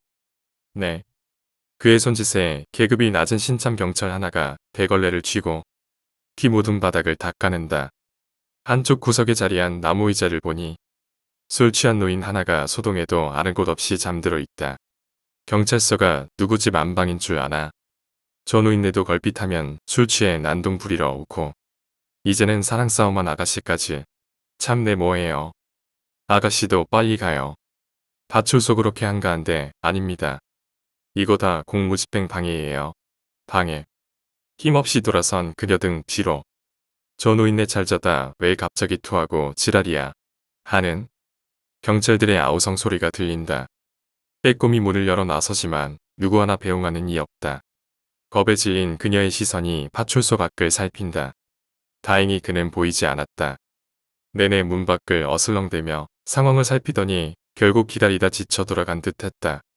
안도의 긴 한숨, 그리고 지친 걸음 하나가 밖으로 향한다. 파출소 내부는 여전히 주축군의 토사물을 치우느라 정신이 없다. 택시. 파출소 앞엔 오늘 막 세차를 한 듯 깨끗한 경찰차가 2대나 서 있었지만 내몰린 그녀에겐 상관없는 이야기다. 손을 뻗은 그녀. 다행히 늦은 시간임에도 택시 하나가 달려와 그녀 앞에 선다. 때 낮이었다면 오더 말고 피해갔을 몰고이지만 어슴푸레한 불빛 탓인지 그녀가 문을 열어도 흘기 쳐다볼 뿐 별다른 말은 없다. 신림동으로. 말이 채 끝나기도 전 기사가 묻는다. 일행이요? 갑자기 문이 열리고 사내의 우악스러운 손길이 그녀를 안으로 밀쳐낸다. 비릿한 술내음이 났다. 일행입니다. 신림동 말고 저 앞 모퉁이 지나서 X아파트 뒤쪽 원룸촌으로 가주세요. 그녀를 따듯이 감싸 안던 품이 지금 막 파충류의 싸늘한 비늘이 되어 그녀의 몸에 닿는다. 미래를 약속하며 부여잡던 손길이 이제는 사형수의 올가미로 변해 그녀의 목을 올가맨다. 너무 놀라 호흡까지 멈춘 채 떨고 있는 그녀. 택시기사의 의아한 시선이 부담스러운 듯 그가 휴대폰을 열어보이며 말했다. 여자친구예요. 좀 싸웠는데 집에 데려가 위로 좀 해주려고요. 기사의 눈길이 룸미러를 향한다. 봉규 하트 지수 영원히 행복하자. 목을 아는 채 세상 그 누구보다도 서로를 아끼던 옛 연인의 사진이 보인다. 이젠 악몽이 될 사랑의 마지막 흔적이다. 내가 널 두고 어딜 가겠니? 계속 기다렸어. 난 너 안 떠나 죽어도 아깐 미안했어. 수줍은 듯 속삭이는 사랑의 고백. 참았던 그녀의 호흡이 거칠어진다. 꼭 쥔 손이 금방이라도 목을 쥘 듯 떨려온다. 넋을 잃고 멍해진 시선. 믿을 수 없다는 표정의 그녀가 천천히 고개를 돌린다. 잊고 싶은 얼굴 하나가 웃으며 그녀를 본다. 아버지. 내내 오버랩되던 지독한 악몽 속의 망령이다. 떨리는 입술이 말했다. 아빠가 왜 여기 있어? 나 분명히 도망쳐 나왔는데. 그가 말했다. 이젠 내가 내 아버지고 엄마고 또 전부야. 떠나지 마 지수야. 사랑해. 응? 안 돼 안 돼. 그 한마디가 헐떡이며 제대로 토해지지도 못한 채 사그라든다. 그녀가 소리칠까 두려웠는지 봉규 씨의 우악스러운 팔뚝이 그녀의 목덜미를 감쌌기 때문이다. 금방이라도 비틀어 몸뼈를 부술 듯 강한 힘이 옥죄어 온다. 지수야. 내가 다 잘못했어. 오빠 한 번만 믿어주라. 다신 안 그럴게. 응? 오빠 믿지? 오빠가 앞으로 너한테 더 잘할게. 두드려 맞아 퉁퉁 부은 눈에 괴물의 잔상이 보인다. 두 손이 떨리고 윗니와 아랫니가 맞부딪혀 딱딱 소리를 내보지만 차는 무심히 달린다. 그녀의 집이 있는 시림동이 아닌 그녀가 도망쳐 나온 괴물의 방으로. 그렇게 차는 달린다. 도망쳐 나왔다고 믿었던 유년 시절 내 그녀를 학대하고 괴롭히던 짐승의 망령이 웃고 있다. 그 사이 몸집을 한층 더 불린 괴물은 그녀의 공포를 먹고 자랐다. 더 젊고 더 강해졌다. 기나긴 기다림을 달래려 마신 듯 백소주 하나가 줄줄줄 짐승의 털을 타고 그녀의 손등 위에 흐른다. 그녀가 말했다. 살려줘. 4년 뒤 똑똑하는 노크 소리와 함께 안경 쓴 인텔리 느낌의 사내 하나가 사무실 안으로 들어온다. 덥수룩하게 자란 수염과 허름한 점퍼는 그런 그의 인상과 사뭇 잊을 적이었으나 가슴에 매단 방송국 PD 신분증은 외려 그것에 한층 더 깊은 전문성을 부여한다. 안녕하세요. 시사고발 에브리데이의 김판석 PD입니다. 오전에 전화드렸다. 아, 예, 어서 오십시오. 그 뭐냐, 데이트 폭력관에서 기획 취재하신다고. PD가 인사하자 상담소장이란 명패 뒤에 앉은 중년의 남자가 미소를 띠며 반가이 맞이한다. 그는 안내를 위해 따라 들어온 문 밖의 직원에게 차를 내오라 손짓한 다음 앞에 놓인 소파로 그의 일행을 안내하며 말했다. 냄새 참 잘 맡으시네. 우리 김 PD님 안 그래도 데이트 폭력에 시달리다 정신질환까지 생긴 시절 보호자 한 분 몇 주 전에 입소했는데 직업이 직업이다 보니 그렇게 됐습니다. 사실 오기 전에 관계자분들 미팅하면서 들었는데 감금, 폭력, 강간 뭐 두루두루 고생하신 분이라고. 네. 외거 신문에도 한 토막 나왔었잖아요. 파출소까지 찾아갔는데 경찰들이 그냥 내보내서 다시 끌려가고 6개월인가 붙들려 있다가 다시 도망친 신지수 씨. 도망친 이후에도 스토커처럼 따라다녔나 봐요. 징역 1년에 집행유예 2년 받았는데 또 걸려서 그 다음엔 3년 받았죠 아마. 인터뷰 바로 할 수 있을까요? 사실 저희가 상황이 좀 급해서 김 PD는 인터뷰 대상에 대한 세부 사항은 이미 다 알고 있다는 듯 재빨리 말을 끊으며 요청한다. 평상시라면 4주분 정도를 비축한 후 내보내니 다급할 이유가 없지만 기존의 방송 예정이었던 정치권 및 대기업의 뒷거래 관련 기획 취재가 막판에 연달아 물을 먹는 바람에 급히 그 빈 시간을 떼어줄 대안이 필요했다. 뭐 본인 의사에 달렸지만 뭐 공익적인 성격의 프로니까 이해해 주시지 않겠어요? 이게 다 나쁜 일들 근절하자고 하시는 일들 아닙니까? 참, 저기 말씀드리긴 송구하나 프로그램 말미에 저희 시설에 대한 저기 그러니까 상담소장은 말끝을 흐리는 것으로 협조에 대한 대가를 낮추기 요구한다. 하지만 PD 역시 이러한 은밀한 요청이 생소한 것은 아닌 듯 씩 웃으며 화답했다. 아, 그건 걱정 마십시오. 진행자 멘트 막판에 몇 줄 들어갈 겁니다. 그 정도는 저희가 해드려야죠. 다 도움 주시는 분들인데 이해해 주시니 고맙습니다. 아시다시피 복지부 예산이란 꽤 공평한 듯 보여도 제 멋대로거든요. 인지도 있고 영향력 있는 곳은 좀 더 나오고 저희같이 영세한 곳은 어디 가서 비벼보려고 해도 쉽지 않아요. 언론이라도 좀 타야지. 자, 바쁘시니까 빨리빨리 합시다. 상담소장은 흔쾌히 승낙한 공중파 방송국 PD의 마음이 바뀔까 두려운지 서둘러 인터폰을 눌렀다. 은영씨 그 외 있잖아. 몇 주 전 입소한 신지수씨. 좀 찾아서 모셔올 수 있나? 아, 저 그게 안 그래도 담당자분 와 계신데 그게. 하지만 느긋한 상담소장과 달리 문 밖의 목소리는 딸떠름하니 긴장감이 얼어있다.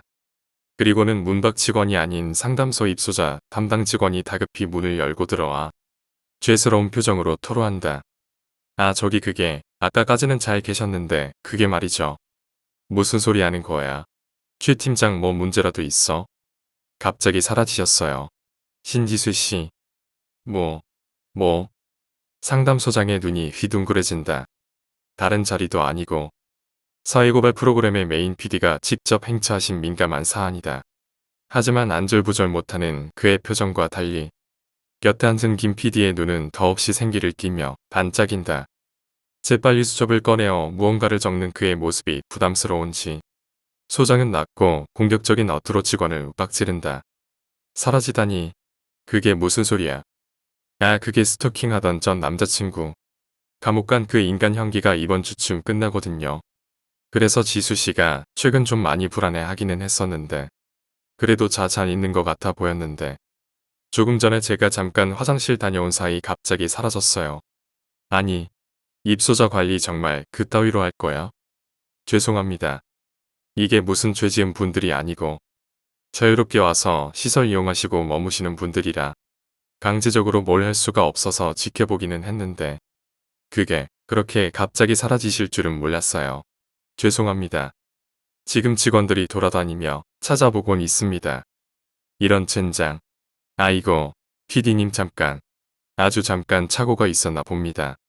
금방 찾을 테니까 제발 지금 일은 방송에는 안 나가는 걸로 제발 좀 부탁드리겠습니다. 아시다시피 입소자의 심리 상태가 몹시 불안하다 보니 저희가 예상치 못한 그러니까 예기치 않은 괜찮습니다. 일단 빨리 찾아보죠.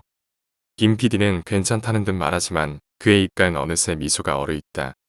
그를 따라온 카메라맨은 어느새 김 PD의 생각을 읽고 카메라를 켜보도 준비를 서두른다. 보다 드라마틱하고 처절한 사연을 갈구하는 저열한 눈빛이었다. 보유하던 변두리의 여성 전문 상담센터가 때 아닌 북적임으로 요란하다. 몇 안 되는 직원들이 건물 내부를 이잡듯 뒤지고 그 뒤를 카메라맨과 김 PD가 뒤따른다. 다급함과 기대감이 교차하는 기이한 복마전이었다.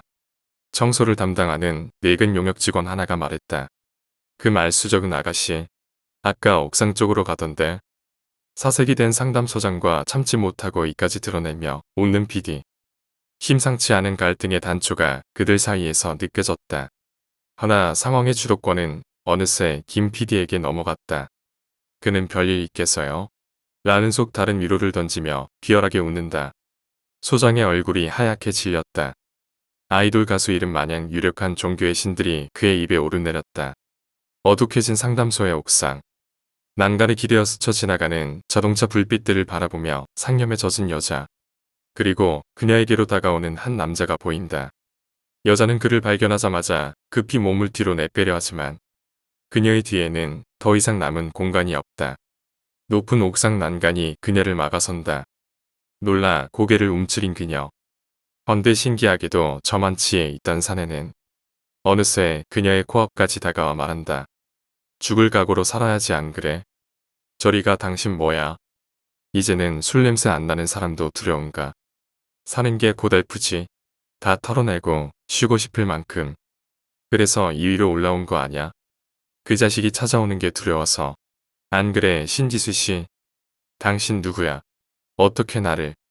그녀, 아니 지수가 써놓고는 높은 격앙된 목소리로 묻지만 사내는 그저 웃을 뿐이다. 검은 모자, 검은 정장, 그리고 장갑까지 검은 것을 낀 기이한 사내다.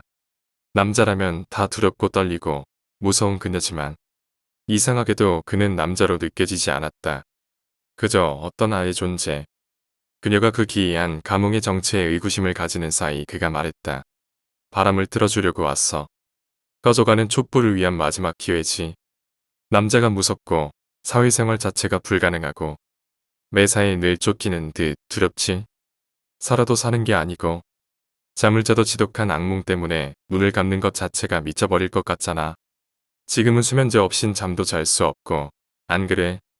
사내의 말이 채 끝나기도 전에 어디선가 바람이 불어와. 그녀가 입은 옷을 펄럭이며 나부낀다.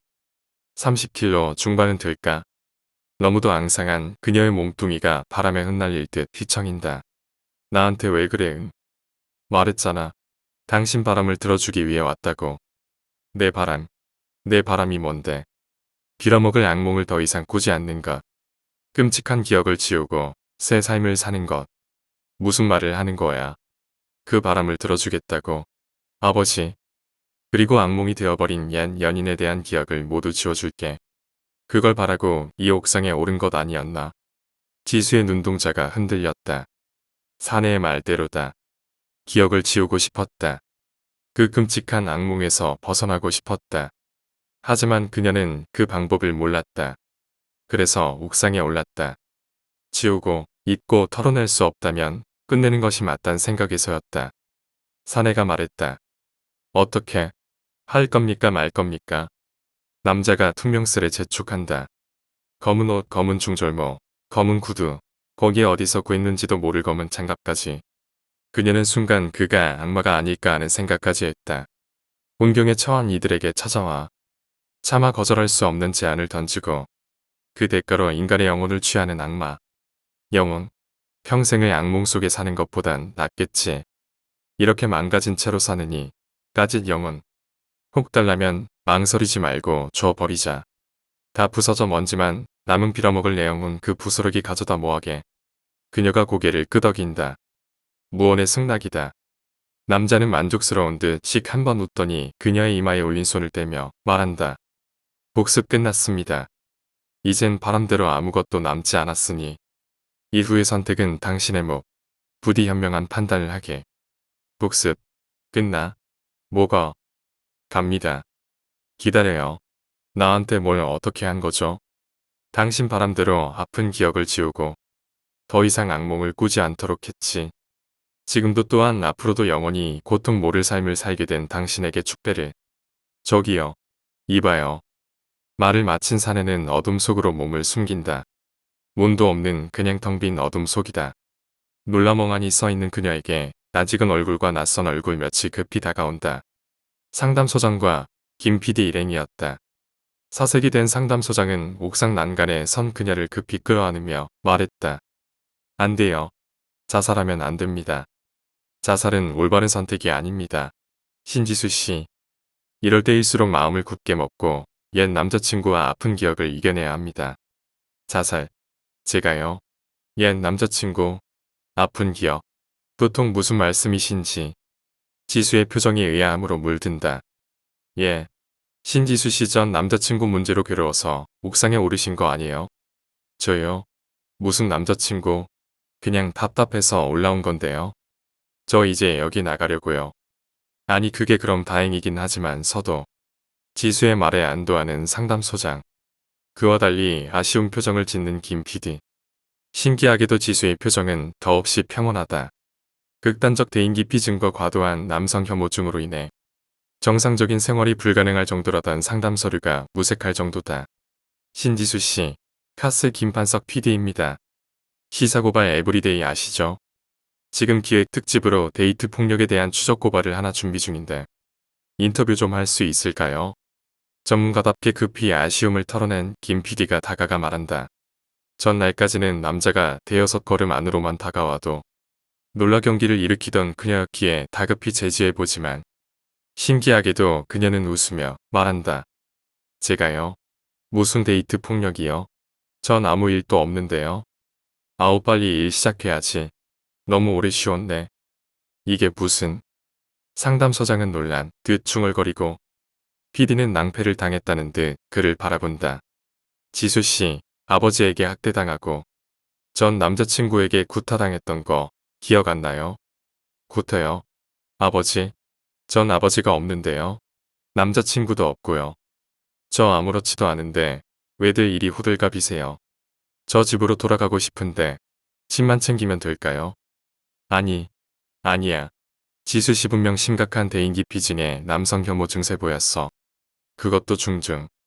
논란. 상담소장이 그녀의 어깨를 붙잡은 채 따지듯 묻지만 지수는 대범하게 웃어 보인다. 심지어 그의 가슴을 들이밀며 말했다. 이 손 좀 놓으실래요? 제가 살이 너무 빠져서 그런지 몸에 힘이 없거든요. 아 그게. 멍해진 1년에 사내들 사이를 지나 유유히 사라진 지수. 똥 씹은 표정에 김 PD만이 비꼬듯 말했다. 참 대단한 시설이네요.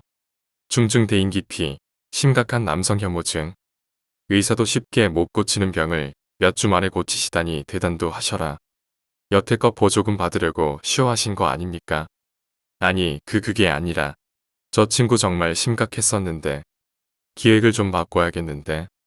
국가 보조금 실태, 당만한 경영, 세금은 눈먼 돈인가. 아이고 PD님 아닙니다. 정말 아니에요.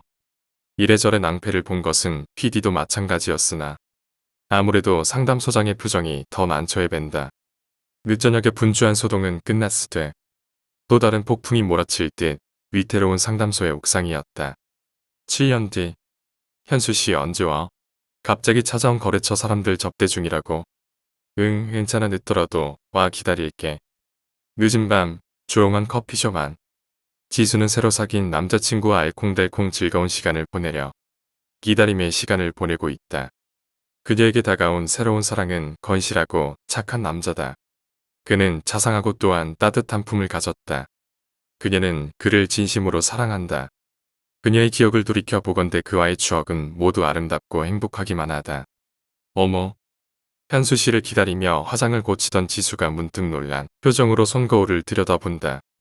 거울 안에 그녀는 목 뒤쪽이 시퍼렇게 멍들어 있다. 언제 다친 거지? 가끔 보면 꼭 이러더라. 이해를 할 수가 없어. 의아한 얼굴로 파운데이션을 토닥임. 뒤쪽을 어루만지는 지수. 찌릿한 통증이 느껴진다. 그때 커피숍 문이 열리며 늦을 것 같다던 현수가 급히 안으로 들어온다. 오래 기다렸지? 아니야, 현수 씨. 난 현수 씨를 볼 수만 있으면 아무래도 좋아. 사랑해. 그래, 이해해줘서 고마워. 요즘 회사 사정이 갑자기 안 좋아져서 말이야. 지금도 거래처 사람 만나서 얘기 좀 하다 왔어. 벌써 12시가 넘었네. 나 때문에 힘들지? 현수 씨의 얼굴이 어둡다. 대기업 납품건으로 그의 회사가 어려운 사정이라는 것은 지수도 알고 있었다. 그녀는 그런 그에게 힘을 주려 밝게 웃으며 말했다. 난 아무것도 필요 없어. 당신만 있으면 돼. 좌절하지 말고 열심히 해. 내가 당신을 좋아하는 건 당신이 전도유망한 사람이라서도 아니고 당신이 부자라서도 아니야. 그러니 조금만 힘을 내요. 그래. 힘없이 떨군 현수의 손을 잡는 지수. 향수라고 하기엔 무언가 찝찝한 비릿함이 그녀의 코를 스쳤다. 묘한 기시감도 흘러와 그녀를 괴롭힌다. 하지만 그것은 그녀에게 있어 익숙한 일인 듯 머리를 흔들며 떨쳐내려 애쓴다. 헌데 바로 그때 현수의 표정이 험상궂게 일그러진다. 뭐야? 응? 현수 씨 뭐? 갑자기 변한 현수 씨의 안색을 보며 그녀가 당황한 표정을 짓자 현수 씨는 미간을 한층 더 찌푸리며 그녀의 멱살을 움켜쥔다. 아까부터 저쪽 자리에 앉은 새끼가 네 다리만 쳐다보고 있잖아. 응? 그래. 난 몰랐어. 정말이야. 시발년아. 남자친구는 죽어라 일하는데 저 앉아서 흘리고 다녀. 왜 그래 현수 씨. 당황한 그녀. 그녀의 뺨을 후려치는 사내의 우악스러운 손길. 그녀의 머릿속을 뒤흔드는 기시감이 강렬해진다. 그리고 사내가 말했다. 왜 그래? 이놈, 저놈. 아무데나 눈길 주고 다니지 말랬지. 지수의 무릎이 무너진다. 그녀의 머릿속을 흔들던 기시감이 폭발하듯 터져나온다. 술 냄새. 그래. 적대하다 한 잔 마셨다. 이 덜 떨어진 년아. 구는 봄으로 달고 다니냐. 주저앉은 그녀에게 무수한 발길질이 퍼부어진다. 놀란 커피숍 직원들이 달려나와 그를 말린다. 지수의 얼굴은 피투성이가 되었고 마침 인근을 순찰하던 경찰이 신고를 받고 출동했다. 그러니까 저 친구가 폭력을 휘두르신 거잖아요. 경찰의 질문. 하지만 지수의 표정이 심상치 않다. 그녀는 입가에 묻은 피를 닦아내며 말했다. 무슨 소리 하시는 거예요? 우리 현수 씨가 저를 얼마나 아껴주는데요. 아니 지금 피 흘리시고 나도 봤는데 머리채를 휘어잡고 쥐어패던데 그런 적 없는데요.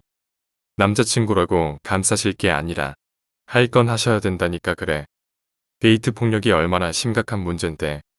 출동인 경찰은 연신 그녀를 설득하려 애쓰지만 그녀의 대답은 초지일관 변하지 않는다. 그런 적 없습니다. 아무 일 없다는 듯 커피숍 밖으로 걸어 나오는 그녀. 하지만 무언가 불편한 듯 비틀거린다. 나 병원에 좀 가야 할까봐. 왜 맞은 데가 많이 아파? 맞아. 누가 맞아? 전부터 아무 이유 없이 아픈데도 생기고 멍도 들고 봐. 지금도 입술이 죄다 터졌어. 그런데 난 기억이 없거든. 현수 씨가 씩 굳는다. 때마침 그의 휴대폰이 울린다. 그는 거래처에 급한 전화인가 하여 살피지만 발신자 이상의 번호다. 만족하십니까? 시발 당신이구만 만족. 그야말로 대만족이지. 당신 인연한테 무슨 짓을 한 거야? 당연한 이야기지만 가시에 찔리면 상처가 납니다. 찔리면 아프지만 그 아픔을 기억한다면 다시 아플 일은 없죠. 난 그저 아픈 기억을 지워달라는 그녀의 바람에 충실했을 뿐입니다. 물론 그녀를 되찾고 싶다는 당신의 바람도요. 안 그래요 봉규 씨? 그 이름 오랜만이군. 즐기세요. 앞으로도 영원히 그녀에게 아픈 기억은 없을 겁니다. 늘 좋고 행복한 순간에만 사로잡히겠죠. 그녀는 행복할 겁니다. 당신도 시발 고되게 위해주는 척하네. 어차피 소원 들어주는 대신 내 영혼 가져갈 셈이잖아. 공짜도 아니면서 생색은. 현수, 아니 봉규씨가 화를 내며 소리친다. 약간의 아쉬움이 남는 목소리였다. 간절하게 그녀를 되찾고 싶다고 외칠 때 찾아온 속삭임이었다. 다른 부분을 생각할 겨를이 없었다. 다시 그때로 돌아간다면 넘치는 불을 함께 발했어야 한다는 후회가 묻어난다. 쓰레기 같은 자식. 뭐, 내일까지 쓰레기의 영혼. 걔나 줘. 그런 건 지천에 깔렸어. 모가지를 잘라서 케르베로스에게나 던져줄 하찮은 거지. 내가 너 따위 비루한 영혼을 연연해서 이 일을 벌였을까봐. 그럼 맑고 순수하고 깨끗한 영혼. 감히 내가 손댈 수 없는 그 고귀한 존재가 더럽혀지고 부서지고 썩어 문드러지길 기다릴 뿐이야. 내 역할은 그냥 그것뿐이야. 그러니 즐겨. 너까짓 거 주워서 버릴 때도 마땅치 않으니. 통화가 끝났다. 당황하여 머뭇거리는 봉규씨에게 지수가 다가와 걱정스러운 얼굴로 묻는다. 왜 그래 현수씨. 무슨 일 있어? 무슨 전화야? 진심 어린 눈빛이 그를 바라본다. 하지만 봉규씨의 얼굴에 비치는 건 질투와 분노. 그리고 제 자신에 대한 한없는 열등감이다. 현수. 누가 현수야. 이 덜떨어진 년아. 봉규. 강봉규. 시발년. 아스팔트 위로 낮아빠지는 지수. 그 위로 퍼부어지는 폭력. 삐번덕거리는 봉규씨의 눈동자 속에 붉게 물든 지수의 얼굴이 보인다. 그녀가 말했다. 무슨 일 있어요? 네 번째 이야기. 복수. 사람 죽여봤다면서요? 검은 스타킹을 신은 매끈한 다리가 먼저 보였다. 달갛게 칠한 입술 옆에 까만 점 하나가 콕. 얼굴이 이어서 흰 도화지의 붓으로 이렇게 저렇게 색칠을 해놓은 것 같았다. 매화 다방 미스체. 당신 그 미스체로군요. 다방기에 떠오르는 신예. 사내들의 오금을 지락펴락한다는 그 아가씨요. 쿵문으로 들었습니다. 뒤먹었어요? 방금 묻잖아. 사람 죽여봤냐고. 나는 별수 없이 일어서서 그녀를 마주봐야 했다. 제가 그렇게 어마무시하게 살벌한 놈으로 보여요? 길고양이가 야옹 물면서 내 다리에 엉겨 붙었다. 검은 털과 흰 털이 반반씩 섞인 이 놈은 내가 조금 전까지 놀아주고 있던 고양이다. 이 놈은 미스체와 다른 의미로 이 근방에서 유명한 스타였다. 별명은 소시지. 소시지 하나면 집 사던 기분을 잠깐 동안이나마 체험할 수 있었기 때문이다. 도대체 무슨 근거로 백주대 낮 하루 없이 고양이랑 놀고 있는 놈에게 다짜고짜 당신 살인마지? 라고 물을 수 있는지 무슨 똥배짱이지? 나 다 들었어요. 당신이 사람 죽였다는 거. 미스체의 하이힐이 내 쪽으로 바짝 다가왔다. 그것도 자기 형을. 그녀는 다소곳이 앉아있다. 적어도 지금은 불과 10분 전만 해도 엄청난 소리로 사람 심장을 가지고 놀았지만 말이다. 그 손은 가지런히 치마 위에 모으고 다리는 사선으로. 가늘고 고운 손가락 끝은 빨간 매니큐어가 칠해져 있다. 물론 좋아했던 얼굴로 아직 결혼했을 리 없지만 나도 모르게 손가락 사이사이 반지의 흔적을 찾는다. 그 새끼만 죽여주면 뭐든 다 줄게요. 아니, 자꾸 오해하는 것 같은데 나 그런 사람 아니에요. 돈이 없을 것 같아서 그래요. 모아둔 돈이 2천쯤 있어요. 그걸로 부족하다면 그 돈으로 빚 청산하고 새 인생 살아요. 왜? 내 말을 못 믿는 거예요? 진정해요. 내 말 뜻은 그 미스츠가 돈이 없다는 게 아니고 내가 그런 사람이 아니라는 거였어요. 그 돈으로 전문가를 사는 건 어때요? 쓸데없이 돈 날리지 말고.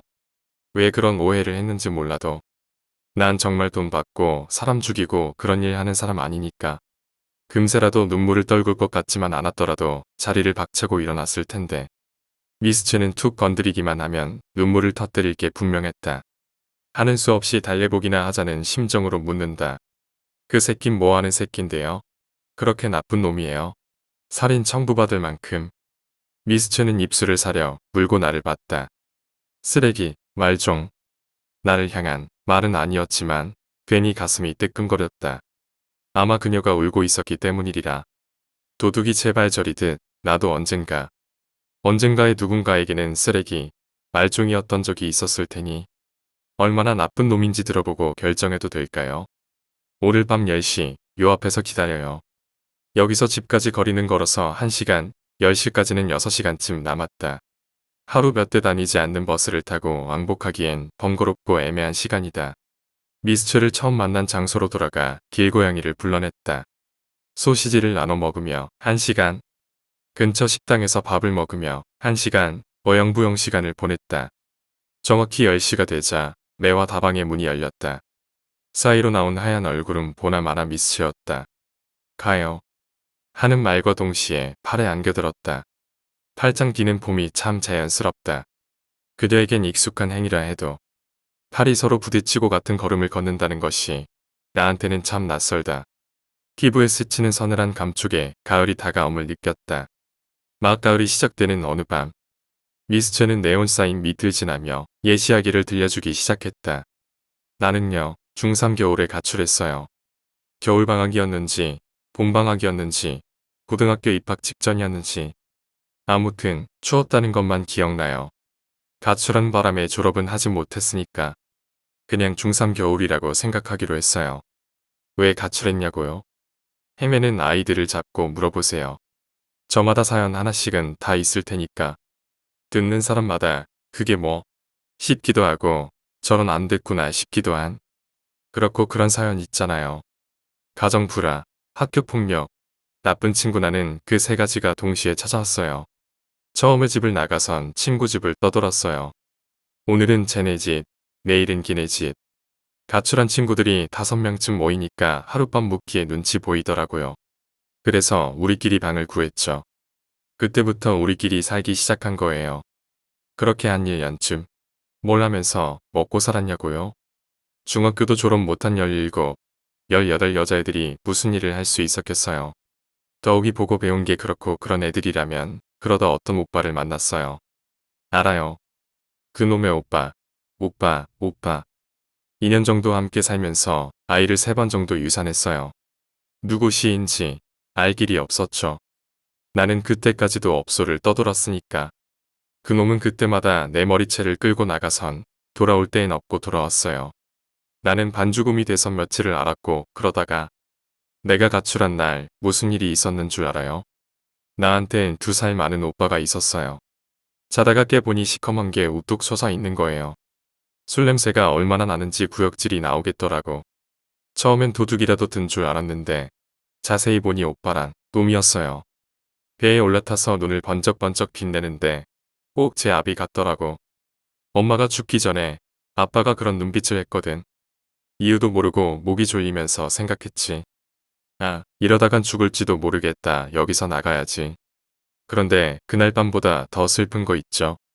좋은 데 구경 가자고 했어. 저번엔 미안했다고 어디 멀리 한적한 곳으로 가서 바람 좀 쐬다가 오자고. 미스츠의 목소리가 뚝 끊어졌다. 울음을 삼키는지 한동안 말이 없었다. 주변은 어느새 어둠으로 둘러싸였다. 가로등도 저 멀리 반딧불처럼 작게 빛나고 있었다. 얼마나 됐어요? 여기 온 지. 정확히는 기억 안 나요. 와서 한동안은 술에 취해서 살았으니까. 못해도 몇 개월은 됐어. 몇 달이면 분노와 체념이 수없이 교차했을 시간이다. 그런데 왜 이제 와서 복수를. 생각을 읽은 것처럼 미스츠의 눈이 일순 분노로 파랗게 빛났다. 며칠 전에 그 새끼를 봤어요. 이 근처에서 타고 다니는 차 넘버. 아직도 기억하거든. 저쪽 길. 저쪽으로 갔어. 해골처럼 기고 긴 손가락이 가리키는 곳은 나도 아는 방향이었다. 저 길로 가면 한 군데밖에 나오지 않으니까. 가까이 하지 마시오. 저 여자 불효시니까. 불효시요? 왜 구미호 사촌 있잖아. 사람이 아니라 진짜 여우로 태어났으면 여기 있는 사람들간을 모조리 빼먹고도 남았을걸. 매화 다방엔 여러 종류의 손님이 찾아온다. 마을은 점점 비어가지만 시멘트 냄새나는 시내에는 사람이 모여들기 때문이다. 매화 다방은 중심가에 위치한 나름의 핫플레이스였다. 이 남자는 몇 번인가 본 얼굴이다. 나야 할 일 없이 이 근처를 돌아다니는 백수였으니 그도 이곳을 드나들면서 몇 번쯤 날 보았을 터였다. 딱히 되돌려줄 대답이 없어서 기시 구순이 웃기는 심각하게 응수한다. 잘 봐. 눈웃음이 아니라 꼬리를 살살 치고 있는 거야. 나락으로 같이 떨어지자고. 지 인생 막장이라고. 남까지 막장 인생 걷게 할 일 있나. 하여간 신보가 꼬여서는. 저런 것들은. 냉정하시네요. 정신 차려. 나한테 거절당하고 형씨한테 붙는 거니까. 그가 자세를 낮추면서 속삭였다. 듣자하니 사람을 죽였다면서. 그 얘기가 도대체 어디까지 퍼진 거예요? 이 근처 알만한 놈들은 다 알아. 내가 하고 다니는 일. 여긴 좁은 동네니까. 알려주지 않았는데도 미스트는 귀신같이 알고 내 집에 방문했다. 매화 다방 근처를 얼씬하지 않은지 꼭 사흘째 되는 날이었다. 내 방 창문을 열고 밖을 보면 사시사철 황량한 밭이 보인다. 수억의 계절인 가을이 와도 별로 다를 건 없다. 어린 싹들을 햇빛에서 지켜주었을 까만 비닐이 노비처럼 드문드문 떨어져 있다. 땅 주인이 농사를 포기한 지 꽤 되어 그 자리에 별장을 짓니 많이 하던 게 벌써 2해 전인데 불삭기 그림자도 얼씬 않는 걸 보면 저 땅을 마음에서 놓은 듯하다. 그 황량한 풍경을 보면서 오전 내내 집을 지켰다. 찾아올 손님을 위해서였다. 그런데 이래선 기다린 사람이 꼭 미스체가 된 것 같잖아. 남자가 왜 그렇게 소심해요? 나타난 장소까지 알려줬으면 찾는 신용이라도 해야 되는 거 아냐? 어떻게 그 뒤로 콧배기도 안 비쳐? 볼멘 소리를 하면서도 노는 집안을 탐색 중이다. 감 나가는 물건을 찾는 거라면 백날 훑어봐야 헛수고다. 가난한 시골집 모습 그대로였으니까. 이런 동네에서 2천만 원이면 적은 돈 아닐 텐데 못 이기는 척하고 받아들이지. 혼자 죽이라는 거 아니에요. 내가 도와줄 거니까. 하하. 참 그런 사람 아니래도요. 전에도 말했잖아요. 그 돈으로 차라리 새 인생을 살아요. 그 돈 가지고 도망칠래요? 도망이요? 어떻게 모은 돈인데 그 돈을 망할 사장한테 넘겨요? 지네들끼리 만들고 불려서 낸 빚이지. 진짜 내 빚도 아닌데. 그럼 그 돈으로 나랑 야반 도주하면 덜 억울한가요? 희망이라도 있잖아. 오빠가 개차반인지 속 꽉 찬 수박인지는 까봐야 알 테지만 깐다는 건 비호일 텐데도 뒤통수가 서늘해졌다. 꼭 내 머리를 까버릴 것 같아서. 내 집은 어떻게 알고 왔어요? 손바닥만한 동네에 숨을 곳이 있겠어요. 그것도 살인마 총각 같은 유명 인사가. 글쎄, 살인마니 어쩌니 헛소리라니까. 사람 죽인 적 없어야. 미스츠가 내 옆으로 와서 팔에 안겼다. 낡은 틈마루가 2인분 무게에 삐거덕 앓는 소리를 냈다. 암튼 내 부탁 들어줄 때까지 찰싹 붙어 있을 거예요. 찰거머리처럼 이렇게 맨날 찾아올 거라고요. 절대 안 떨어져. 마당 너머, 담벼락 너머 풍경은 여전히 황량하다. 새싹조차 보이지 않는 흑색 사이로 미스츠의 까만 다리가 왔다. 갔다 흔들린다. 그 남자를 꼭 죽여야 속이 풀리겠어요. 속이 풀리면 죽여줄 수 있단 것처럼 들려요. 대답하여. 나는 그 새끼한테 복수하지 못하면 눈도 못 감아. 못 감을 것 같은 게 아니고 못 감아. 알았어요. 제안 받아들일게요. 정말. 언제? 오늘. 오늘은 안 돼요. 중요한 일이 있어서 집에 있어야 해요. 누굴 기다리는 중이라서 내일부터 찾을게요. 나는 옆구리에 매달린 미스츠를 살짝 떼어 놓았다. 거리가 멀어졌는데 오히려 그 표정은 또렷하게 보였다. 하얀 얼굴에 햇살이 그대로 투과되는 듯했다. 대신에 소홍풀이하고 나면 그 돈으로 여길 떠나요. 물끄러미 나를 올려다본 그녀는 눈빛으로 묻는다. 같이? 산짐승을 잡는 일은 의외로 쉽다. 완전한 야생이 아닌 바에야.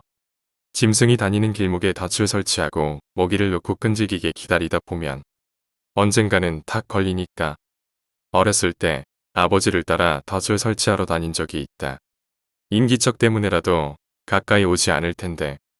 아버지는 바짝 긴장하고 있었다. 땀찬 이마, 거친 숨, 덫 위에서 자꾸만 미끄러지던 손. 짐승이 무서워서라고 생각했는데 지금 돌이켜보면 이마의 땀은 두려움 반, 죄책감 반 때문이 아니었을까 싶다. 하물며 사람을 잡는 일은 어떨까? 그때만큼 쉬울까? 그 새끼인지 그 오빠인지 아는 놈을 만나기 위해서 낚시터에서 꼬박 이틀을 기다렸다. 낚시터는 포장도로 끄트머리에 위치해 있었다. 미스츠가 그날 가리킨 방향으로 들어오면 달리 갈 데도 없이 이곳 낚시터로 직진이었다. 낚시터는 황량한 내 집 주변 풍경만큼이나 쓸쓸했다. 가게 앞에 버려지든 노인 물통과 낚시 장비는 물기 하나 없이 바싹 말라 있었다. 낚시터라는 이름이 무색하게 미끼 바늘 낚시라고 큼직하게 써진 유리창 안에도 인기척이 없었다. 쌓인 먼지가 1cm는 좋게 될 듯했다. 이곳은 낚시보다 사람 빠져 죽는 곳으로 더 유명했다. 자살한 사람은 물론 시체 유기 사건까지 한 차례 있었으니 매스컴에서도 몇 차례 취재한 전적이 있을 만큼 그 남자가 나타나길 기다리는 동안 머릿속을 맴돈 의문 몇 가지가 있다. 왜 이곳에 나타났는가? 미스체는 그날 왜 그를 쫓아가지 않았는가? 과연 그는 다시 나타날 것인가? 한 가닥 희망은 이거다. 버려진 낚시터, 홀로 찾아온 남자. 살인 청부를 당할 만큼 인성이 밑바닥인 그가 낚시를 통해 정신수양을 쌓으러 여기까지 오지는 않았을 거다. 어떤 이유가 있어서 왔다는 건데 범인이 범행 현장에 돌아오듯 한 번 더 나타나길 기다리는 거다. 머리 위에 해가 기울어 주변에 금세 어둠이 내려앉았다. 노을을 집어 삼킨 호수는 어느새 검은 입을 벌리고 갈대잎을 하늘하늘 흔들며 속삭인다. 이리 들어오라고. 나한테로. 저절로 등골이 오싹해지는 순간이었다. 모두 내 착각일 테지만 전등불빛 하나 없는 시골의 밤은 그런 거다. 자꾸만 이상한 상상을 하게 되고 그 상상이 사실이 되는 것만 같은 저린 다리를 막 피려던 찰나였다. 누군가 저벅저벅 걸어오는 소리가 들렸다. 재빨리 자세를 낮추고 핸드폰 불빛을 숨겼다. 그는 키가 컸고 보폭이 넓었으며 그리고 혼자였다. 그의 손에는 작은 불빛조차 쥐어져 있지 않았다. 어두운 길을 제 집처럼 성큼성큼 걸어 내려오고 있었다. 그 말은 처음 와본 사람이 아니라는 거겠지. 거의 엎드리다시피 한탓에 숨을 들이마실 때마다 물비린내가 귀를 건드렸다. 다음 순간 전혀 예상하지 못한 일이 벌어졌다. 그가 물속으로 걸어 들어간 것이다. 옷을 벗거나 바지를 걷는 일조차 생략하고 곧바로 게다가 팔을 허우적대며 돌아다니기 시작했다. 불빛 하나 없는 호수에 뛰어들어 물을 헤집고 다니는 광경은 소름 끼치기에도 충분했고 호기심을 불러일으키기에 충분했다. 뭘 찾고 있는 걸까? 물속에서 미스체는 그가 차를 타고 왔다고 했다. 무엇을 싣고 왔을 수도 있고 누군가를 태우고 왔을 수도 있다.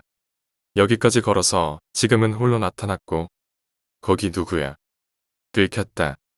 나는 항복 자세를 취하고 일어서서 그를 대면했다. 미스체가 설명한 인상착의 그대로였다. 짧은 스포츠 머리에 발달된 턱, 장대한 기골까지. 뭘 하고 있는 거죠? 당신 누구야? 지나가던 사람인데 그쪽 하는 행동이 하도 수상해서 그 물에 뭘 빠뜨리기라도 한 겁니까? 지나가던 중이라고 웃기는군. 내가 생각하기에도 웃겼다. 이 밤중에 이 인적 없는 낚시터에서 납작 엎드려 있던 주제에 지나가는 길이라니. 그러는 당신은요? 뭘 하고 있었죠? 나도 지나가는 길이었지. 참 재미난 우연이네요. 물은 정신이 번쩍 들 만큼 차가웠다. 내가 물속으로 걸어 들어가자 놈의 눈이 매섭게 빛났다. 말해. 뭘 찾고 있었는지. 어허, 왜 반말이실까? 미스처라고 알지? 내가 그년을 어떻게 알아? 미스처가 바로 곁에 있는 듯하다. 목소리가 들린다. 17부터 20살까지 꼬박 4년을 갖다 바쳤어. 누구 말로는 그 돈이 집 한 채 값도 더 된대요. 내가 못 준 게 있을까요? 있기는 할까요? 좋은데 구경 가자고 했다며. 미안하다고. 어디 멀리. 한적한 곳에 가서 바람 좀 쐬다가 오자고 했다면서. 그런데 왜 그랬어? 놈이 물살을 헤치며 달려온다. 잡힌 멱살보다도 코앞에 파랗게 빛나는 안광 때문에 숨이 막혔다. 내 놈이 그걸 어떻게 아느냐고. 너 누구야? 그냥 쎄 기둥서방이라도 돼. 목을 조르던 놈의 손이 이번에는 머리채를 휘어잡았다. 코로 입으로 물이 쏟아져 들어왔다. 허리까지도 안 오는 얕은 물이었지만 쉽사리 일어설 수가 없었다. 얼마나 사투를 벌렸을까. 우연히 손에 잡힌 돌멩이를 힘껏 휘둘렀다. 운 좋게 놈의 어딘가에 맞았는지 머리를 누르는 힘이 약해졌다. 때를 놓치지 않고 물 밖으로 빠져나가 아무렇게나 발을 휘둘렀다. 곧 터 하는 소리와 함께 큰 물보라가 일었다. 놈은 일어나려고 발버둥 쳤다. 아직도 미련이 있어? 왜 나타난 거야? 왜 돌아온 거냐고. 무슨 자격으로. 허우적대는 놈의 머리를 찍어 눌렀다. 당신은 이곳에 나타나선 안 됐어. 수면을 강타하던 손의 움직임이 서서히 느려졌다. 크게 한번 요동친 놈의 몸이 축 늘어졌다. 물 먹은 솜처럼. 나는 손을 덜덜 떨며 물속에서 빠져나왔다. 주머니를 뒤져 핸드폰을 끄집어냈다. 다행히 작동이 됐다. 몇 번의 터치만으로 핸드폰에서 한 줄기 빛이 쏟아졌다. 세 자리 숫자를 누르고 통화 버튼을 눌렀다. 신호 연결음을 들으며 팔에 얼굴을 파묻었다. 손에서, 아니 온몸에서 괴상한 냄새가 진동했다. 그것이 물 비린내인지, 피 비린내인지, 아니면 눈물인지는 모르겠다. 다만 그 냄새를 지우기 위해 더 크게 숨을 들이마셨고 내 숨에 질식하기 직전 전화를 받는 목소리가 들렸다. 누굴 기다리는 거예요? 중요한 손님이면 여자. 미스체는 심심한 듯 마당에 도단한 잡초를 뜯으며 장난쳤다. 웨비우스의 띠라고 알아요? 그게 왜요? 미스체, 귀신을 믿어요? 뭐예요 무섭게. 가뜩 참게 흉가 같은데 살면서. 아무리 남자 혼자 산다고 이게 뭐예요? 태풍이라도 불면 날아가는 거 아니에요? 있죠. 자기가 죽은 줄 모르는 사람들은 마지막 장소로 돌아온대요. 죽었다는 사실을 깨달을 때까지 평온을 되찾지 못하고 돌아와서 뭘 하는데요? 그냥 죽기 전에 했던 대로 사는 거예요. 밥 먹고 잠자고 자기가 죽은 걸 알 때까지. 어떻게 알게 되는데? 알게 되면요. 반복하는 거죠. 기억하고 다시 잊어버리고 한 번 잊어버린 사람은 계속 잊어버리거든. 자기가 죽은 걸. 나는 고개를 끄덕였고 미스처는 겁먹은 표정으로 내 곁으로 다가와 앉았다. 나름 산전수전 다 겪었다고 생각했는데 처음 듣는 얘기야. 미스처는 틈만 나면 반말하는 습관이 있었다. 근데 되게 슬퍼. 무섭고. 그런가요? 다 사람 사는 이야기인데요. 그런데 그게 내 질문하고 무슨 상관이에요? 역시 여자죠. 이상한 얘기로 나 겁줘서 쫓아내고 그 여자랑 뭘 하려고. 참 얼굴 한번 뵙기 힘드네요. 제 할 도리는 끝난 걸로 아는데요. 젊은 친구가 참 차갑네. 젊은 형사는 넉살 좋게 허락도 없이 툇마루에 엉덩이를 붙였다. 내가 뭐요? 하고 쳐다보니 씩 굳는다. 여기까지 왔는데 차 한 잔 주세요. 찬장을 뒤져서 유통기한이 간당간당한 율무차를 찾아냈다.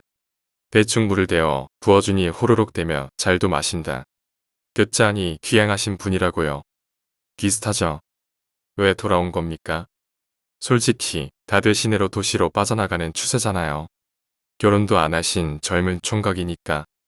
자꾸 점다 하는데 저랑 비슷한 또래 아닙니까? 그러니까 더 궁금한 겁니다. 나는 솔직히 이 동네 빠져나갈 수만 있으면 빠져나가고 싶거든요. 목구멍이 포도청이고 딸린 식구가 있다 보니 불가능하지만 방문 목적이 뭐죠? 진술은 경찰서에서 다 마지막으로 확인하러 왔습니다. 좁은 동네고 또 살인이 연루된 사건이다 보니 아시지 않습니까? 그 낚시터. 예전에 사람 빠져 죽는 곳이니 뭐니 하며 방송에도 탄 거. 요즘 방송국에서 왔다 갔다 한다고 하고 댁에도 몇 번 찾아왔었다고 하던데 못 만나셨습니까? 며칠 전부터 근방을 기웃거리던 사람들이 있기는 했다. 부모님은 서울에 계시다고요. 2014년에 혼자 내려오셨고 이 집은 원래 할머니 댁, 형제는 형이 한 분 계신 걸로 들었는데 서울 부모님과 함께 사시나요? 저 혼자입니다. 형은 사망했습니다. 내가 대답하고서야 수첩에서 찾아낸 듯 그가 짧은 탄식을 내뱉었다. 자살 사망 장소는 젊은 형사의 좁아진 미간이 내가 앉아있는 툇마루를 향했다. 매화 다방에는 여러 종류의 손님이 찾아온다. 이곳이 고향인 손님에서부터 멀리 타지에서 온 손님까지 80년대를 연상케 하는 폰트의 매화 다방. 그 촌스러운 간판이 다방의 역사를 증명하고 있다. 야옹. 간드러진 울음소리와 함께 살랑거리는 꼬리가 나타났다. 이 고양이는 낯가리는 법도 모르고 아무한테나 와서 안겼다. 부드러운 털을 쓰다듬고 있자니 모든 시름이 사라진다. 곁에서 라디오를 듣고 있던 나이 지긋한 노인이 나에게 관심을 돌렸다. 총각은 하는 일이 뭔가? 왜요, 어르신? 매일 출근 도장을 찍는 것 같아서 여기 마음에 든 아가씨라도 있나 보지? 글쎄요. 노인은 나에게 곧 흥미를 잃고 라디오 소리에 귀를 기울였다. 지난 25일 새벽 익명의 제보를 받은 경찰은 가라앉은 SUV 차량 한 대와 그 안에 있던 두 구의 시체를 발견했습니다. 부패 정도가 심해 정확한 사망 시각은 추정하기 어려우나 4개월 전으로 차량 트렁크에 실려 있던 여성은 20대 초반으로 추정되며 교살의 흔적이 남아있어 두 사람은 연인 관계 잦은다.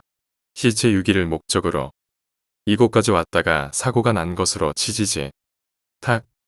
옆구리를 몇 번 두들겨 맞고 나서야 라디오가 제대로 된 소리를 내뱉었다. 그럼 다음 소식 듣겠습니다. 3월 25일 새벽 2시 38분경에 경찰에 최초 신고하신 건 맞습니까? 네. 23일부터 24일까지 사건 장소에서 낚시를 하셨고요.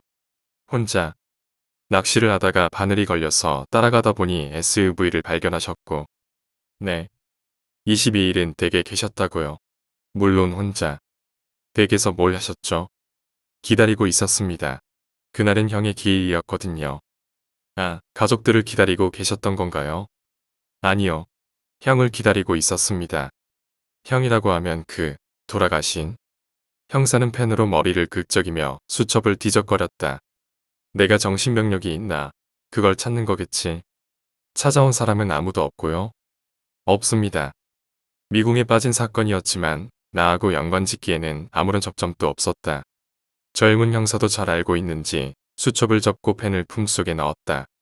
아무튼 피해자 여성분도 여성분이지만 그 친지분들을 생각하면 큰 일을 하신 셈인데 잘 지내십시오. 또각 하이힐 소리가 계단을 내려온다. 문이 열리기도 전에 그 소리가 먼저다. 품 안에 고양이가 길게 울며 유리알 같은 눈으로 그녀를 쳐다본다.